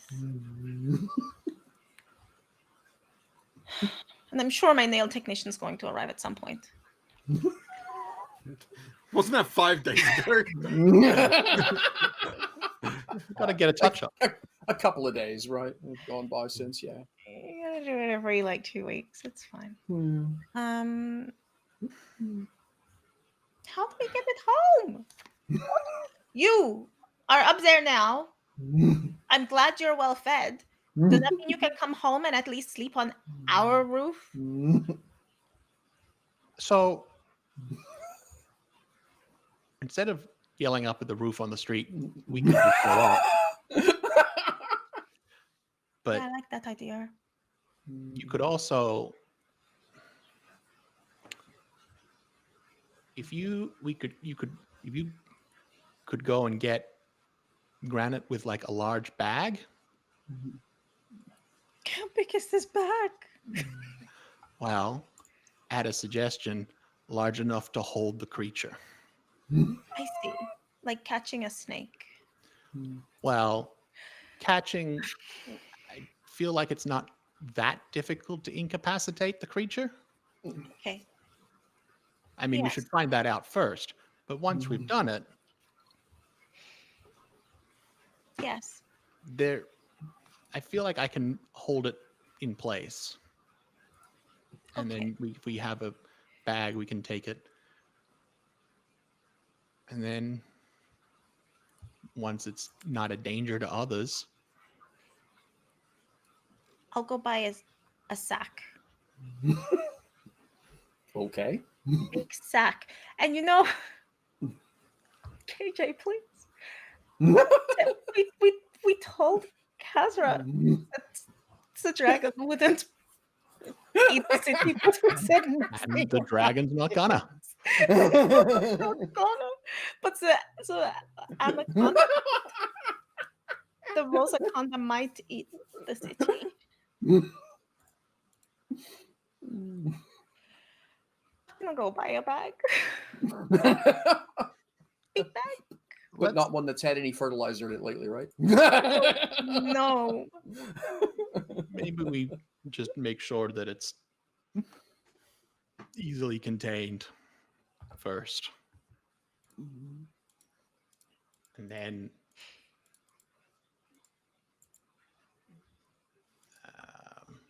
what ability am I looking for?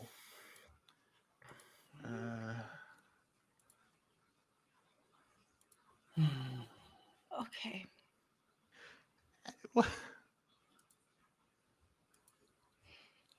What's Alexandre's? Does Alexandre have prescience? Yeah. What level? 3. I could ask whether or not this is gonna go well. That's not what I'm thinking. It's like you could probably use telepathy to communicate with. Oh, that's brilliant. I could, but it's about whether it listens to me, whether it actually does what I ask. Like I can just talk to it. Oh yeah, but in terms it's of about whether or not it establishing communication. Mm. Yeah. Oh yeah. I can. I do. That's what I do with the birds. It's about whether or not it'll pay attention. Is it easy enough just to get up onto the roof where the creature is? Okay. Just because I think it's useful, you're going to be able to find the equivalent of a side alley and a fire escape that will get you up onto the roof. That won't involve you, having to go through someone's living room and up their stairs. Oh, thank goodness.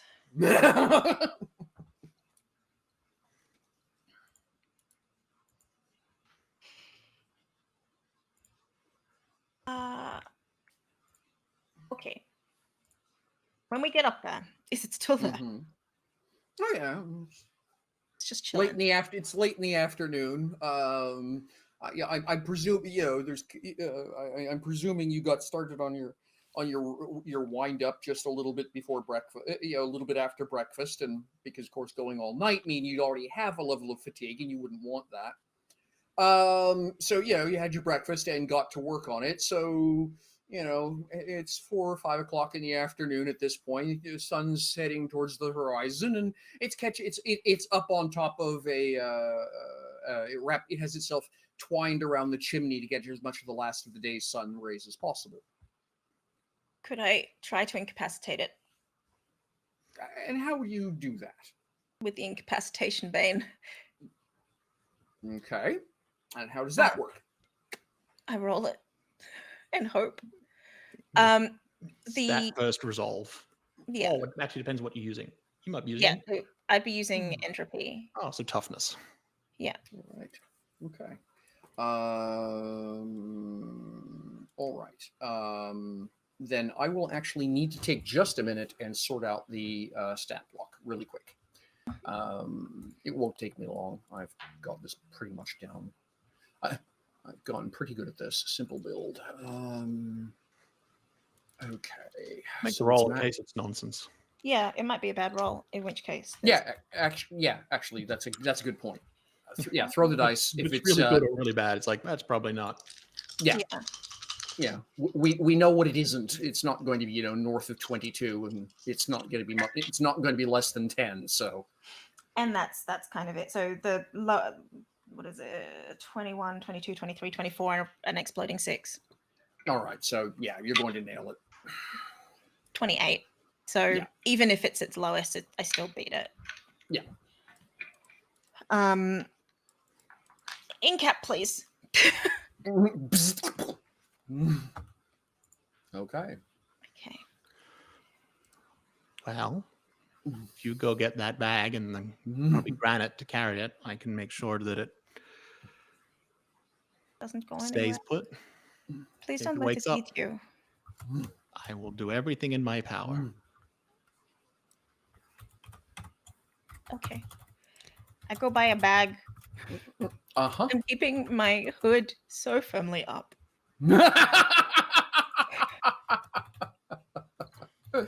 Okay. I'm like a shadow.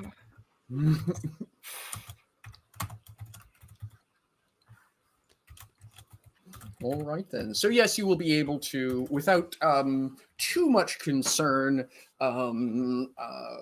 purchase a suitably large sack and deposit yon murder bush into it, and have Granite carry it back to the inn, Okay. back to the staggering clock. Okay. We're going to keep it in the bag. There's only so long I can keep it this way. And Yes, I because don't... once it actually, because I believe incapacitate is one of those things that gets resist rolls, and eventually it becomes immune for 24 hours. It's only going to last for at most a minute. So And it would it's an already be hour. waking up. But Yeah. Mysel can also incapacitate. Yeah, so you And can then- both mentally whack it over the head a few times, and yeah. But ultimately, it's like he probably wouldn't even be his go-to. He'd probably just put it into a hallucination and have it. If it at any point it tries to move away, just have it go in circles. Yeah. Well, I mean, even if it manages to get some of its thorns out of the bag, it's not like it's going to hurt Granite. So Granite is basically carrying it that way, and every once in a while the bag is doing this, and then goes quiet for a bit. And then I more meant in the time it takes more than 2 minutes for Alexandre to get back, Yes, get Granite, get fair back, enough. and come back. Yeah. Potentially has like a telepathic conversation with about that there are correct and incorrect things to eat. Excellent. It'll let you know what his opinion of which list you belong on shortly. It's staying in the bag for now. Talk. Oh no. We're going to have to tell Spider, aren't we? I mean, yeah, Michael's had conversations with meat traps before, and a decent amount of time living in the Underworld. Yes. To a degree, there's also it's like you might disagree about like what is and isn't appropriate, but if you cooperate, that leads to easier food. Yes. It's like one leads to danger and harm. One leads to like help. It's like on that level. Yeah, surely those things it will understand. Yeah, no. I think what you're going to find in communicating with this thing is that most things in the Underworld are, even the most clever of them are, for lack of a better way of putting it, relatively benign. They're just a problem when they're hungry. This is kind of like dealing with a weasel. in that it's got a nasty streak. In a way that most things in the Underworld don't, because if you put a weasel will, for example, if a weasel gets access to targets, it'll kill a couple of things just because it's fun to kill them, and then remember to eat a little bit of one before leaving if it risks getting caught. Most of the things in the Underworld bluntly don't have that luxury, right? Yeah. So Alexandre created an anti-Alexandre. Let it loose on the city. Good job. Okay. Alexandre also doesn't know that, so that's fun. I mean, would definitely fill you in when you get back. Back with the bag? Yeah. Okay. Well, and Well, also like while we're walking back with the thing in the bag, be like, so some information. Is what I learned. what did you learn? That it's. Is it okay? Yeah. I mean, you can only keep things unconscious for so long. So, This is correct. but you can keep it in a. There's other options to sort of keep it there. And one of those is just conversation.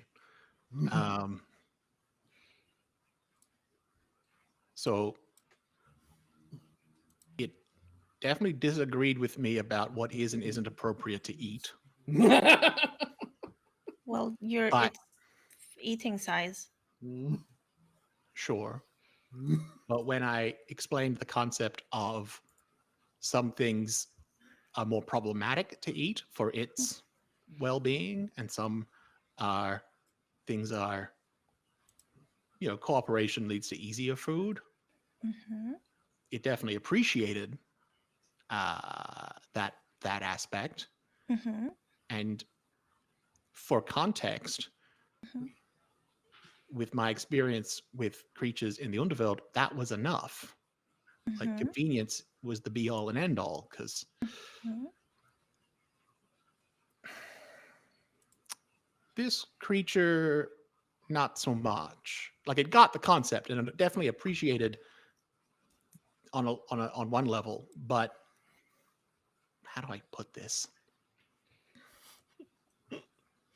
It likes hurting people. Causing harm is part of the fun. It Bag. wasn't just like, even if it wasn't for food, it takes joy in causing pain. This way. Looks at bag. I did not raise you this way. To be fair, you haven't yet started the raising.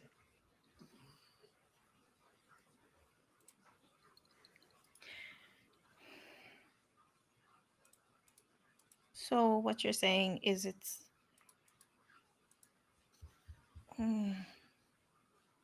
we're going to have to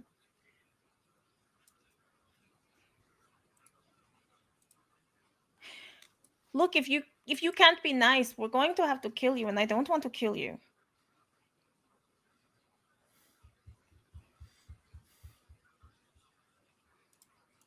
I actually don't know if it understands words. Probably does. It understood when I was angry. Well, yeah. Understanding And then emotion is different. Well, let's get it to my room and probably get Spider, because if I'm going to get in trouble, it may as well all happen today so I can go to sleep. I'm tired. I'm going to be very tired today because of all of this. And there is only so long it's going to not want to eat also me. And if I fall asleep and it's here, at that point, if it's just having fun. I mean, it appreciates the benefit of not putting itself in harm's way. And that certain things causing harm to and eating put it in harm's way. And that could cost it its life. So there's not... You could certainly get to a point where you could, I suppose, train it. You just need to be aware that you're starting with a bit of a handicap. Okay. Well, either way, I need it in my room. And I need the doors locked, the windows locked. Would you like me to talk to Spider first? Mm-hmm. Yes, I would. I would like this. Because I caused a bit of a commotion. Okay. Yeah.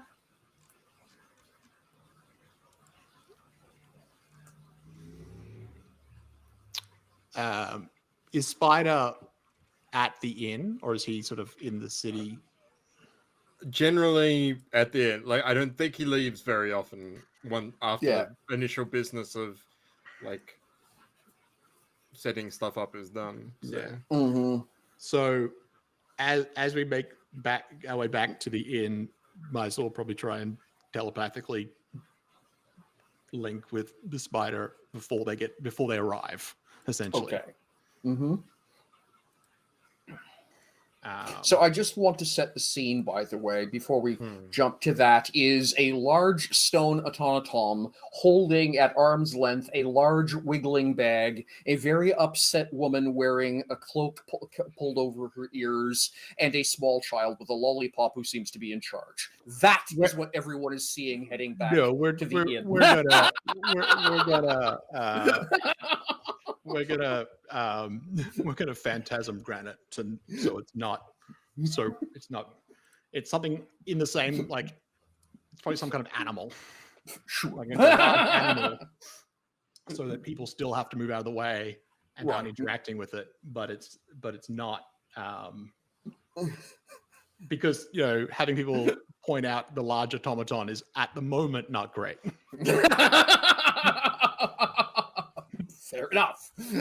just Like making sure we all had the picture. Having extra reason to remember the automaton is like, we don't want that spreading through the city. No. All right then. So ring. I think Spider is in the middle of a game of cards, obviously. Uh-huh. You'd feel the, I guess, now familiar telepathic knock of the, would you like to accept this call? Yeah. I think there's a moment where like Spider just looks up at the table he's in, throws his card in the middle and says, "I'll be back," and just like walks out of the room. I'm going to try and do both. No. You don't answer your phone at the table. That's like etiquette 101. Yeah.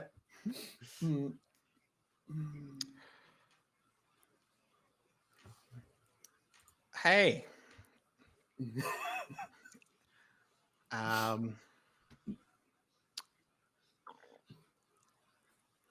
Why do I have the feeling this isn't good news? It's not great. Not as bad as it could have been, I guess.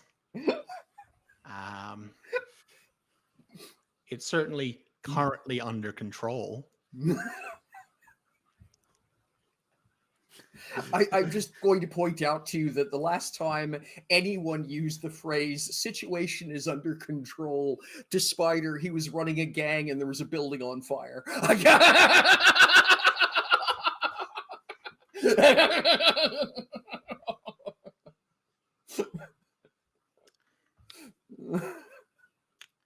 I'm listening. And I want to preface this by saying that Alexandre feels awful. And there's definitely like a moment where I think at this like moment, Spider has come up the stairs to the rooms and opens Alexandre's room. And it's like,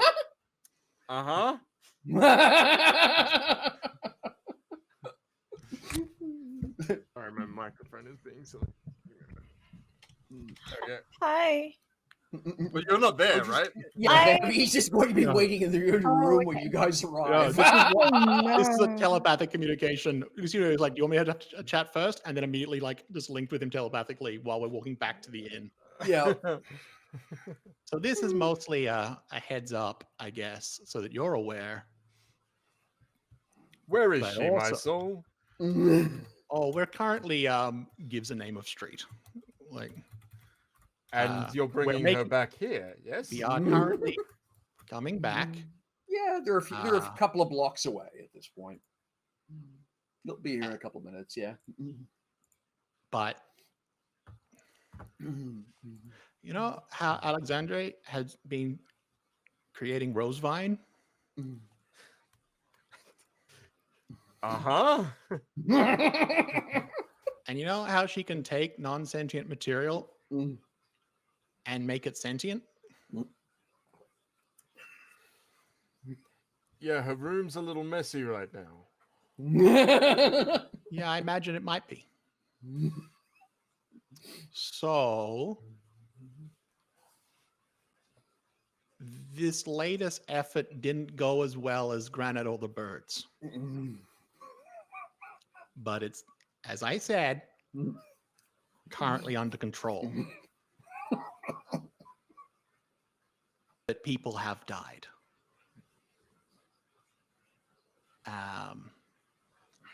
Any people, particular people? It was mostly animals, but before we could reach it, there was a halfling merchant who I loved that guy. probably shouldn't have taken the time to stop and smell the roses.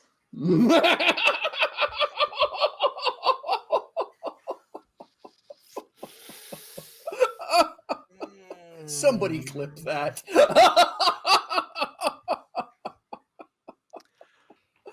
Essentially, I initially thought she had just made a meat trap. I see. Yeah, when making a meat trap is the preferred outcome. Turns out it's a meat trap with a somewhat sadistic streak. But it's under control. It's currently in a bag held by Granite. I see. But I asked Alexandre if she would like me to give you a heads up in advance so that this wasn't all suddenly news at once. And here I am. I appreciate that. We can discuss this further when you're back.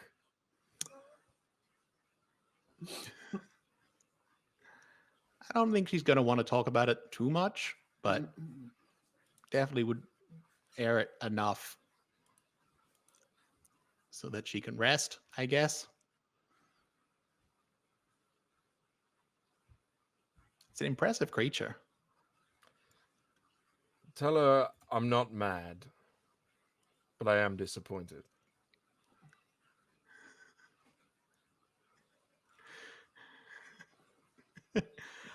All right, I'll pass it on. We should be back shortly.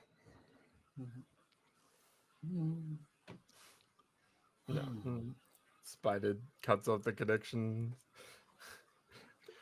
You can't hang up on me. Can't hang up. But I do. It ends.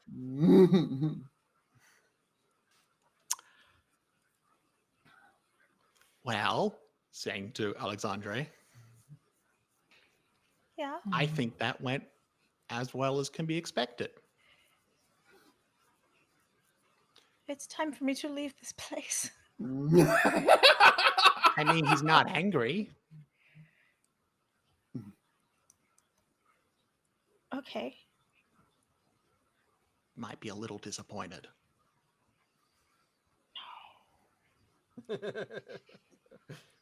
Not disappointed. Wait, why do I care about that? No, it's fine.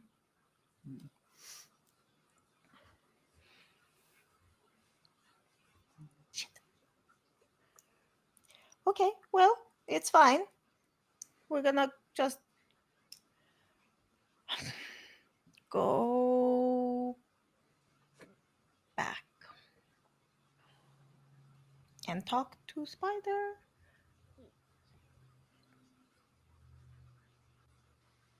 Yes, it will be fine.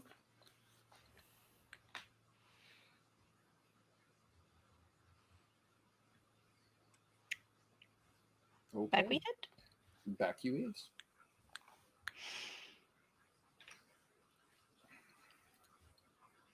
Spider?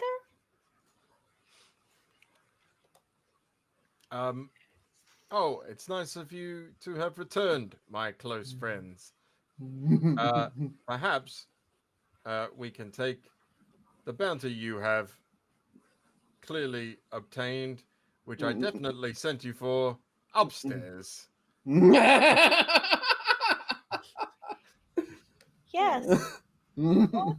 Sounds like a really good idea, even if you didn't send us for it.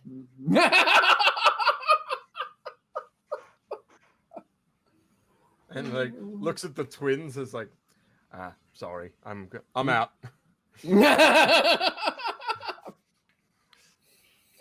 One of the two twins, Rain, looks at you and says, "It takes about 3 years to get the really thick ones to figure out how to do that, by the way, so don't lose hope." And that's a royal flush anyway. He just like pushes his chips into the middle of the table. Why did he call me thick? I just. You are not. They were talking about the big. It doesn't matter. Okay, well, The thing is, Alexandra, you're very smart, and that's why it's often confusing to me that you can't lie better.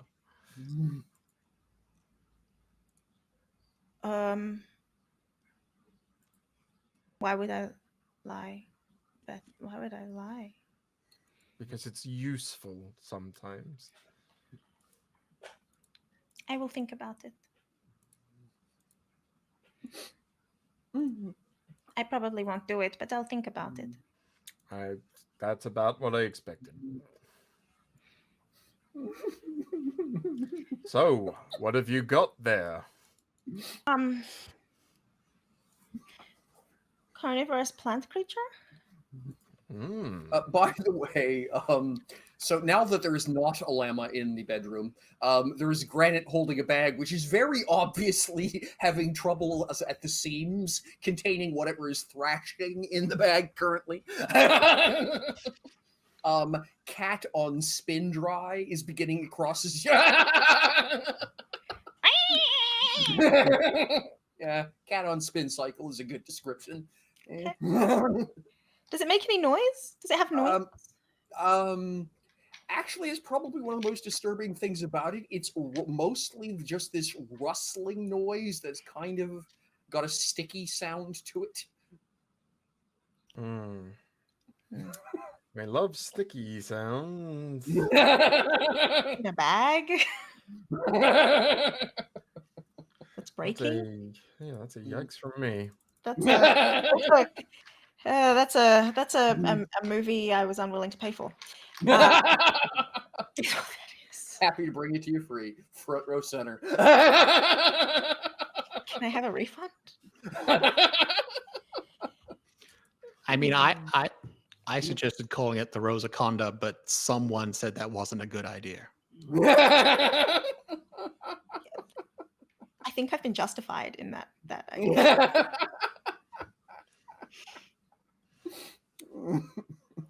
So I don't want to kill it, but if it gets out into the wildlife, it might kill all of the wildlife because it is not good and doesn't want to try to be good. And it is difficult to tether a plant, and roses grow well. Better if they're clipped. Oh God, if you cut it in half, does that make 2? A bush of them, so like every single one of them is just a seed. What have I done? I definitely can't answer that.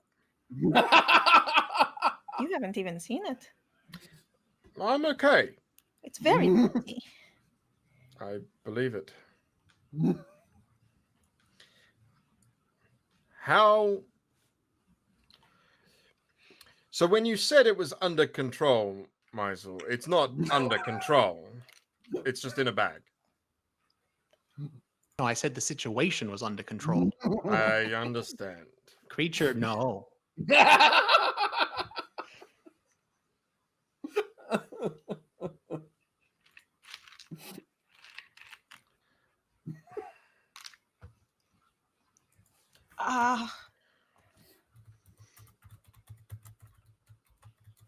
I made a mistake. And I will probably do it again. At least she's honest. I mean, that's one of my flaws. So yes, I am. I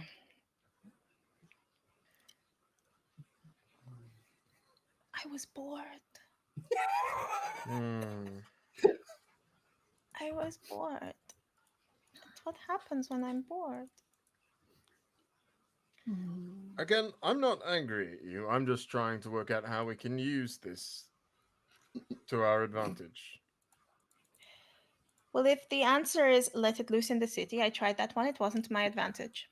Yeah, no, I might pass on indiscriminate murder.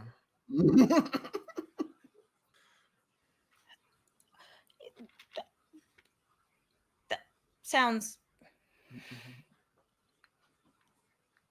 fair. Granite will, the slow grind of the head towards Spider, the very slow blinking of the eyes. Is there discriminate murder? Yeah, it's when you choose who you kill. Goes back to looking out the window. Which is disconcerting because the body and the bag are facing the other way.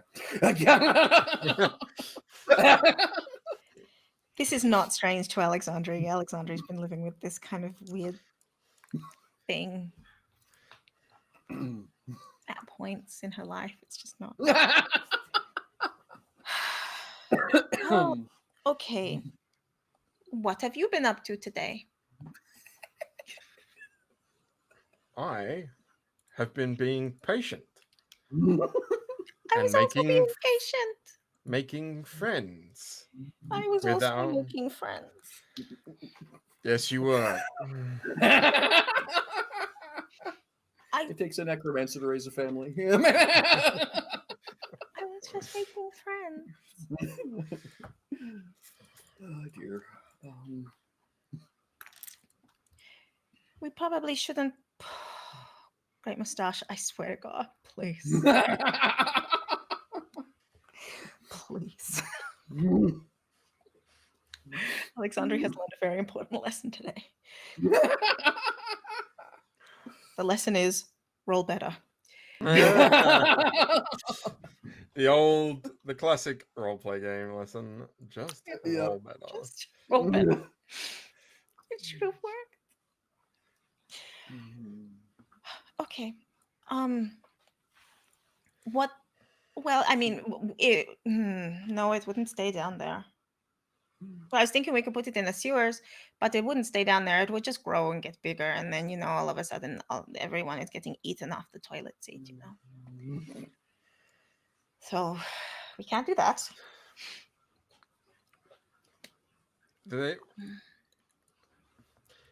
We do have enemies within the city. Yes. The problem with that, really, more than anything else, is we have enemies in the city. However, indiscriminate is the important word in the sentence. Is there any way to fix that? I mean, it can probably be trained. Now we are cooking with gas. We don't get it like that.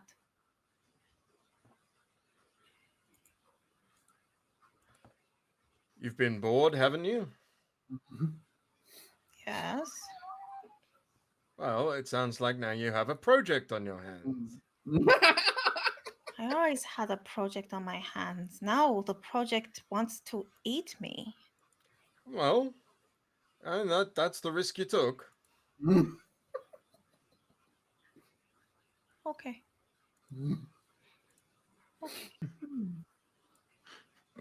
That's for a long-term commitment, not a. I am going to need a lot of goats and some form of enclosure because granite cannot just be an enclosure. That's not how that works. I mean, draining the creatures, you might not need the actual creature. Like, it's not eating them, it's draining them. So you don't necessarily need the creature to feed it. Maybe it just needs the blood. Maybe it. That's a lot easier to get. For who? I mean, you just go to like the butcher and be like, "Hey, I need as much blood as I can carry. yeah, Please, good sir. For not nefarious reasons, I require a large quantity of blood. have you not? Yeah, And I'm not going to tell you why. I don't even think they'd ask. Why? What do you think they do with it? I don't know. I don't cook, remember? Well, I didn't realize you could go to a butcher and ask for blood. I think if we talk to Stonefist, there's probably a local farm which might I've got Stonefist is on it. appreciate Okay. an investment and an injection of funds, which I can provide. Okay. I mean, they have to bleed animals before they're butchered. The blood is usually collected, and it can be used in a lot of things, so they sell it. We could just buy it, Okay. assuming that's what it's eating. I mean, it could be eating something else. I don't know. Why? I hope not. The only problem with no, we can't get you out of the city. Well, I mean, we could, but it's going to be more complicated. Well, we could. I don't know. I like the butcher idea. Mysel, can I leave you in charge of Alexandria? And Alexandria, can I leave you in charge of the plant?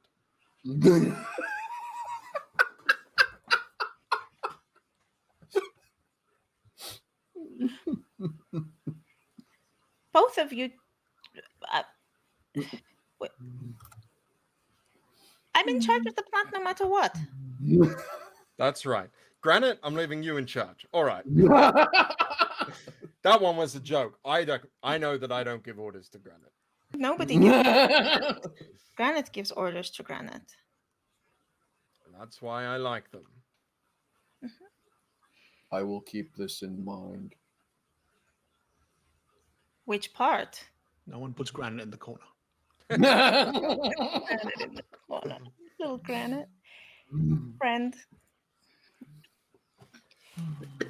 Granite, can you keep the plant still, please? Or keep it from eating anyone, please?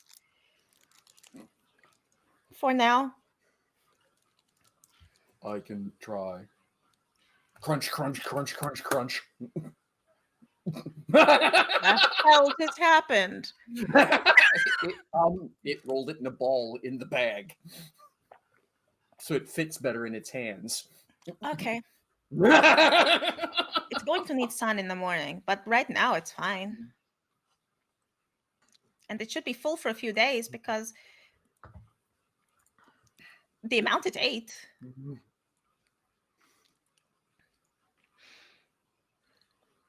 I'll just...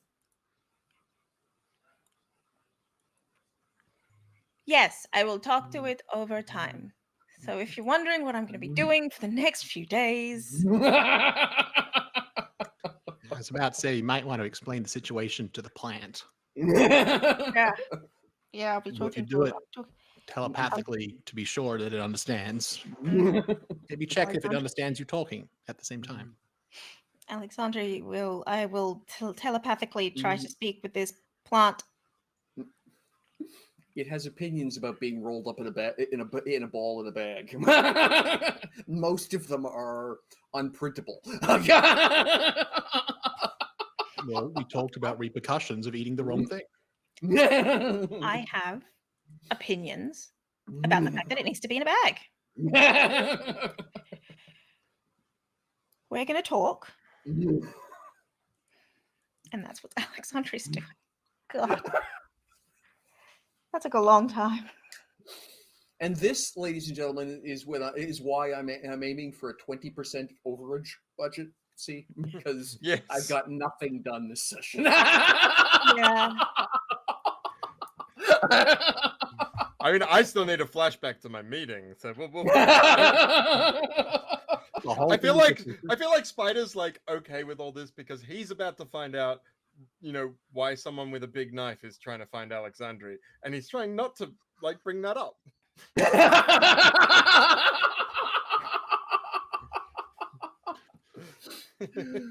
So actually, I think it's fun. We've got about 10, 15 left. So let's actually do that little bit.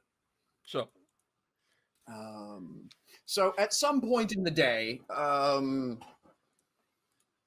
on a second here. I'm just double checking. Yeah, Lajo is going to will send word into the bar that he and his chum are just down the street kind of thing. For whatever reason, you've noticed that most of the urchins, even if they've got a message to drop off, don't go in. The staggering clock, they'll leave it with the guy at the door and ask to be passed in or whatever, or ask the message to could you come out so I can give you the message, sort of thing. You don't know if it's the twins prefer it that way or the reputation of the twins just has resulted in it being that way, but either way. So, yeah, I think Spider will ask because I don't think he's keen to go outside. Yeah, no, the twins don't care. It's just that kids being what they are, they've got this mythology about the fact that anybody who annoys the twins is going to get thrown on, skewered and thrown on the Barbie. So they've just scared them. They've fantasy, they've horror storied themselves to the point that none of them will set foot in the place. Of course, what's funny is that several adults also fall into the same category, which the twins find terribly useful anyway. So Gale and Ren are like that. They're not a big fan of stupid, and people who are afraid tend not to be stupid.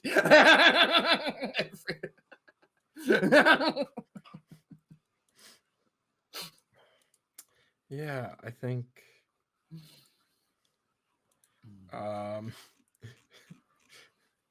Can I send Stonefist to go and get them? Sure.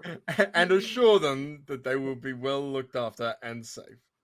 All right. And I'll send some of the money that I promised, as a fair enough. Yeah. Okay. So they'll be coming in behind Stonefist, and you're just going to basically catch the tail end of the conversation they're hearing. He ain't going to be mean about this, is he? He works for the twins, Of course I know, you dimwit. Mr. Switch is fine. Just you be polite and answer his questions good and truthful like. No telling stories. Oh, hello, Mr. Switch. Hello. So, yeah, this is my very good chum and member of the Rice Boys down the 13th row, like I was telling you. You are looking at a kind of, hang on a second, what's the description here? These two are about as different looking as possible. Lajo is scruffy, sharp-eyed, bit lanky, underfed. He's, in his own way, he dresses is a poor folks mimic of Sinru attire, including the patched hat. He's got tattered shoulder clip. He's got all the pieces. They're just all wrong. It's very obvious what he's making fun of. Right. And then the other one is Nazario. Apparently, Lajo keeps calling him Snaps. Colorful clothes. They're all clearly hand-me-downs or stole-me-somes. which are either all too big or all too small by just about one size.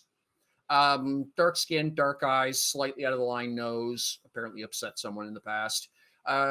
Bit smidge short for their age, you're guessing. Hands of a fiddler, no doubt about it. Long, fine fingers, carefully kept. If Lajo looks like Oliver Twist, then Snaps looks like a concert violinist who got waylaid. Interesting. I hear your boys had a bit of trouble recently. Oh, yeah. So, yeah. Looking around rather nervously the entire time and kind of looking at you and then looking around and looking back at the grills and the orcs and obviously overwhelmed by the place. As long as you're here with me, I assure you, you are safe. I've never seen anything like this. All that food. Wow. I didn't know you could get that much in one place. The twins run a tight shop. So you wants to know what happened, eh? So we were just doing the usual, right? At 1 o'clock in the morning, everyone's stumbling home from the pub, so you make up a few bit extra coin by running a toll gate. Everyone's too drunk to argue with you. Anyway, this lass, she was like, it looked like this, just something out of a painting, just tall and beautiful clothes and all that, completely out of place, completely lost. And so, we said, look, toll gate, you got to pay a couple of coppers to get through. And she kind of said, yes, that's very nice, and asked us a couple of questions. And we were just like, you don't get it, lady. You have to pay a toll. You don't get to pick our brains. And she just said, yeah, this is very nice. And she tried to leave. So Skinny Sims tried to grab her, because obviously she wasn't taking the hint verbally. You figure, Skinny's like that. Just put the arms around them and say, no, sorry, you're not going anywhere till you pay the toll. Anyway, it came up with what looked like goose feathers, like a pillow had exploded. There were goose feathers everywhere. And everyone was going, what's with the goose feathers? And then she appeared over by Chucky, and the next thing that happened is he wound up in a pile. And it was like she was just zipping around the place without taking any steps at all. It was the weirdest thing. And she was wearing some kind of armor. It looked scale. Izzy Books says it was Wyvern scale. Now, Izzy's a bookworm. And if anyone's going to recognize Wyvern scale right away, it would be her. But come on, none of us have ever seen a Wyvern. I don't even think Wyvern exist. Anyway, they certainly don't exist around here. Otherwise, they'd be, well, anyway. So I guess someone said the lady was knife dancing. That's what one of the lads said. It was knife dancing. But honestly, no one really knows what the hell happened. I think the boys were all just trying to make themselves feel better by talking up whoever ran over them. And it was funny. They all got the same thing. One knife wound there and one knife wound there. It is not going to escape your notice at an automatic 16. Those are two places in the human body which will induce shock pretty damn quickly and do practically no real damage. Just under there's some, you might, if you get unlucky, you might hook the tendon there. But if you go under the collarbone, it's just a chunk of meat. There's nothing interesting right there. It's just over the top of the heart, no damage. Same thing, just about the top of the inside of the thigh. You bump up against the big bone there. It doesn't go in very deep. Hurts like a son of a gun. Induces shock. So she was, whoever this person wasn't trying to kill anybody. Just drop them as quickly as possible. The other thing that's not going to be lost on spiders, it takes a lot of precision to hit like that constantly.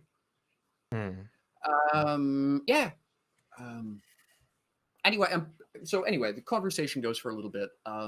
Snaps is going to be adamant that the assailant was a woman, not because the person that they tried to grab looked like a woman, because the armor, the Wyvern scale armor or whatever it really was, had a noticeable hip flare and tassets to cover it. And comment he makes, his lads aren't usually that curvy, understand. The other thing that after a few minutes of chit-chatting that you'll find is that so Snaps didn't get involved in the whole thing and was just kind of watching from a distance because his job is he's one of the lookouts, right? Mm-hmm. So as a result, the reason he didn't get hurt was because he wasn't directly involved. So as soon as the fight was over, he ran to go help his friends. Yeah. But none of the wounds bled too much. And the next morning, like the next morning or two, everyone felt like they'd basically been beaten with sticks. But I mean, knife wounds don't heal quickly, and most of them didn't even need a poultice. Interesting. And the last thing he lets you know is that the last thing he personally saw of it was that when the fight was over, the noblewoman just sort of reappeared where all the goose feathers had been puffing, as though all the goose feathers pulled themselves back together. And she continued on her way as though nothing had happened. She was whistling some weird tune. He'd never heard it before. Just really odd. Now, Snaps, you strike me as an observant lad. It's my job. I do it good. How accurate? I understand you weren't that close, but to the best of your abilities, can you describe what they look like, their face? He shakes his head. Leather mask comes up over the nose, and then a low peak down over the eyes. Great stuff for running in the dark. It just leaves a little bit of vision, but you really can't see details, and it means that the moon don't glint on your glasses, don't glint on your eyes, right? What about when, not when she was fighting, but when she appeared to be some sort of noblewoman? Oh, okay. He will describe a generic Universal Confederate noblewoman. In point of fact, it is so like, oh yeah, no, she had long curly hair, this color, and eyes that it sounds like he was looking at a catalog, reading off the ideal Confederate woman, fashion plate 217. Obviously, disguise. Yeah, disguise or an illusion. And Mysel actually will suspect it was an illusion because of just how generic the description is. It sounds exactly like the kind of effect that Mysel produces when he doesn't want to be seen. Did you notice any unusual jewelry on the target while she was fighting? Well, yeah, she was dripping in it, mate. Really nice earring, and then really nice necklace, and then she had a hip chain, and I think she had some sparkly rings too. Mm-hmm. Now, this is very important, Snaps. Anywhere on her person did you see either of these symbols? And like the whole time, it's been looking like Switch was taking notes on like what they were saying, but instead, what he's actually been doing is drawing two symbols, and the first is like a closed fist with barbed wire across it, and then the other one is like an, if I remember correctly, this was a long time ago. It's an open palm, the symbol of the silver hand. Yep. Yeah. So the one with the barbed wire, just for the audience, is the Wire Fists, who were the gang who broke up Spider's gang all the way back before this adventure started. Yes. Okay. And in both cases, no, he doesn't. Okay. So going to rack his brain. This conversation, I'm not rolling dice because this conversation is taking a while, and you are an expert conversationalist, so you are able to jog memories and extract information even if they don't want to tell you. And he's actually cooperating quite well, in fact. Life is a street rat that is suddenly getting paid in silver. Is you don't irritate the fellow who's paying you in $50 bills, right? Yeah, exactly. So no, he racks his brain, just mentally kind of going over the picture, everything he can do, and he doesn't think he saw either of those images. Okay. You have reminded me that I do have a perk I can invoke here. When I converse with an intelligent creature for at least 5 minutes, I learn a useful secret of the GM's choosing about the creature. I'm not expecting to learn that much useful about Snaps himself, but maybe if I can work out anything. Yeah. So, you are actually going to get two pieces of information that are vaguely valuable. It actually does pertain to Snaps on the odd chance, because Spider likes to spin his web, right? And so this is, it's a street rat gang, the Rice Boys. Snaps themselves actually has no interest in being a Rice Boy. His grand aspiration is to become a bard kind of adventurer. He basically lives on the equivalent of adventurer comic books. And he's convinced that he's got it, and he's making and being an adventurer, and he wants to get at a cliff spider. So he's been skimming money off of what he busks. Yeah. And he turns, they're supposed to, turns the money over to the gang. And that gets distributed to make sure that everyone's got something to eat, something to drink. There's wood to throw. There's wood for a fire, etc. Yeah, he's been skimming money off the top so he can get to keep it at a town savings pot. As soon as he can afford to, he's ditching the gang and heading out on his adventure.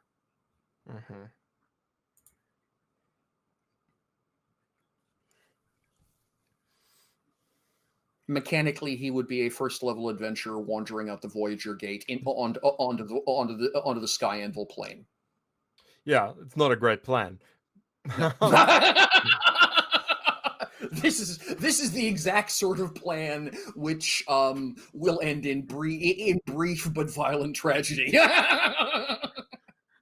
No one who becomes an adventurer does Sam, so you're because they have a muted if good you're trying to plan. speak. I mean, there's truth in that. You weren't. Yeah, you're not muted in the call. I'm not sure what's going on. Oh, now you are. What? What about what now? No, I cannot hear a Sam. Can anyone else hear a Sam? I can hear you. I can hear Sam. Yes, just fine. Yeah. Oh, it's just me. That's weird. Yeah. Have you muted Sam? How do I did. There it is. I didn't know I could do that. Wow. For some reason indeterminate, I cannot hear Sam after muting him. I had no idea that was a thing I could accidentally do. Sorry, Sam. What were you saying? I was commenting that I don't think any first level adventurer has ever become a first level adventurer because they had a good plan.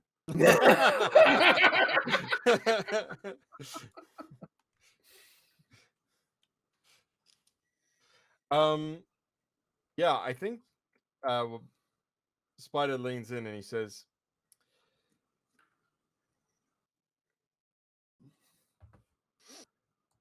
"It sounds like your boys run a pretty good shop, and you just happened to step into something you weren't expecting. I'm glad that no one was too badly injured." Mostly pride, honestly, sir. I know how that can be. Pride and trousers. You don't get to be as old as I am in this game without spoiling a few pairs. Is the 22-year-old? He's 24, I think, but he also as Switch he looks like he's like mid-30s or something. Yeah. He's also not wrong even at 24. Yeah, that's probably right. Yeah. And he says, you let the Rice Boys know if they want to move up their game that I am looking to invest. And I get the feeling your skills are being squandered on the street, Snaps. So if you're looking for another line of work, you come to me, all right? Well, yes, sir. We'll do. I'll pass the message, and I'll see. If I couldn't imagine what I could do for you, sir. But if there's anything, yeah. Well, Lazo here says you're a budding songbird. Well, I try. I makes a good. I makes a decent coin on a day for the lads and lasses. Good with a fiddle, mostly. Not really a singer, but good with a fiddle. Can you read and write? Mostly. No. We can fill in the gaps. Right.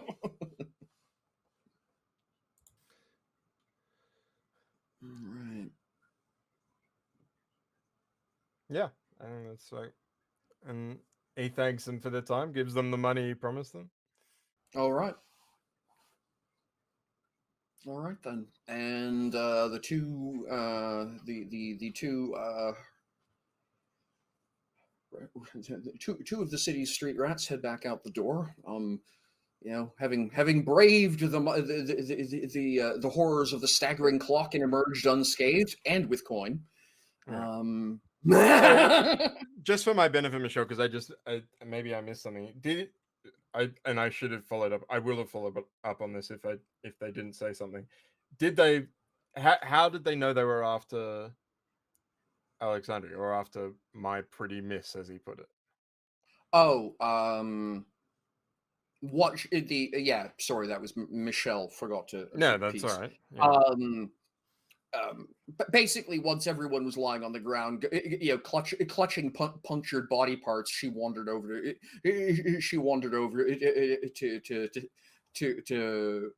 God, let me double check the name, Skinny, and basically kind of not quite arm curled them, but yeah, Skinny Sims, and said, okay, so why don't you just rapidly answer the questions I was trying to ask you politely earlier? I'm looking for this person. Where are they? Have you seen them? As a street gang, I know that you know what goes on around here. So fess up. No, haven't seen them. Have no idea. No, ma'am.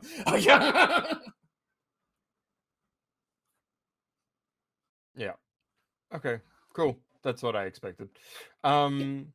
Yeah, and the funny thing, but no slapping around, whatever. It was just, prop up because unable to stand on their own because of leg puncture. Ask a few questions, put back down gently, and leave.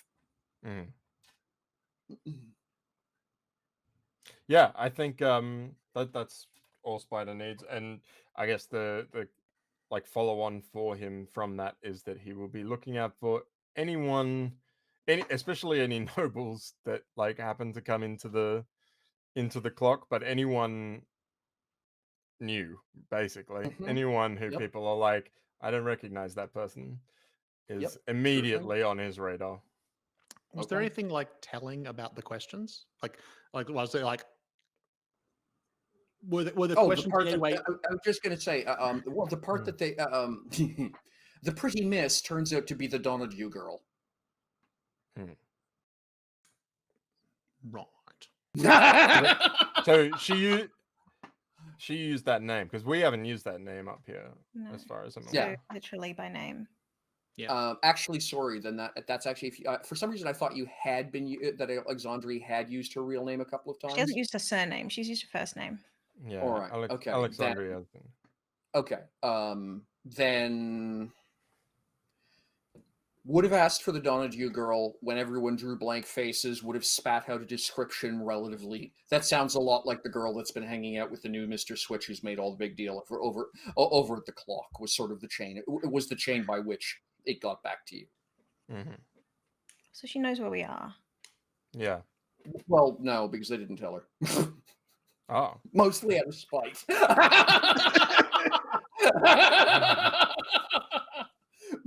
Which was why good kids. I'm into this. which is why Lajo figured the information was worth selling. Yeah, it's much more dangerous information to sell if you gave it away. But yeah,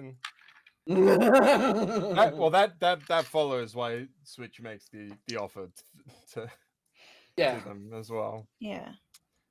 If they're tight-lipped and they're making money, then they might as well be paying me some of that money, you know? Yeah.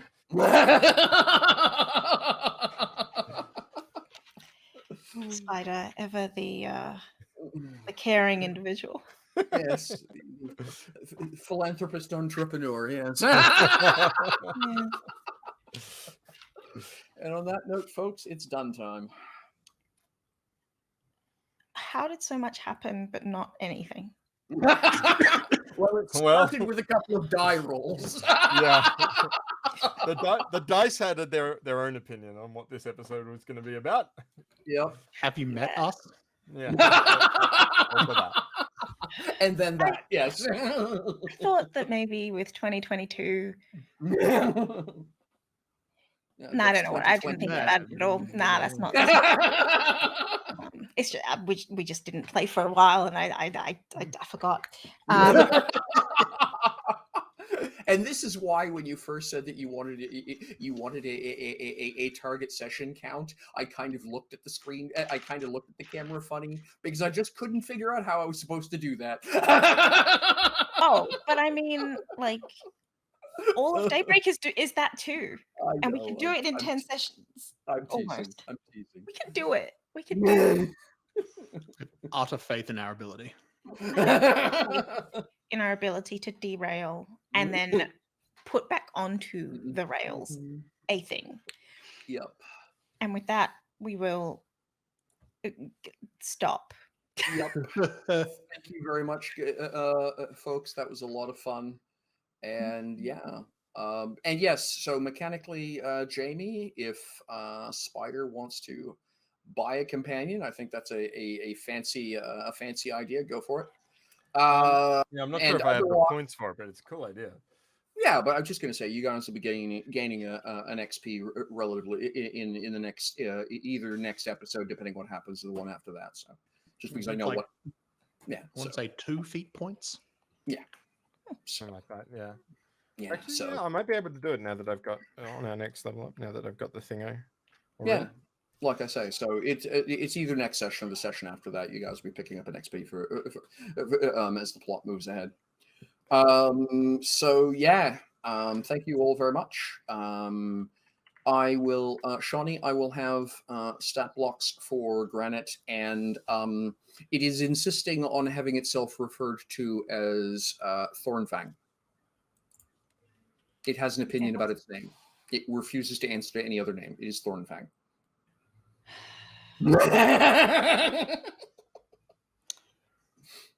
We'll work on it. Okay.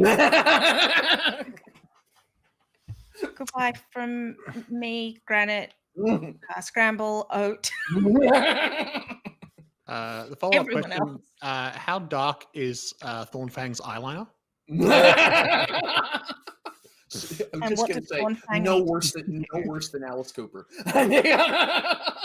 As dark as the void in my heart. Thornfang. Oh, the black roses are a choice. All right. How Needs did you contrast get for emo face so size. fast? Straight to emo. They go up so fast. All right. We'll see you next week. Later.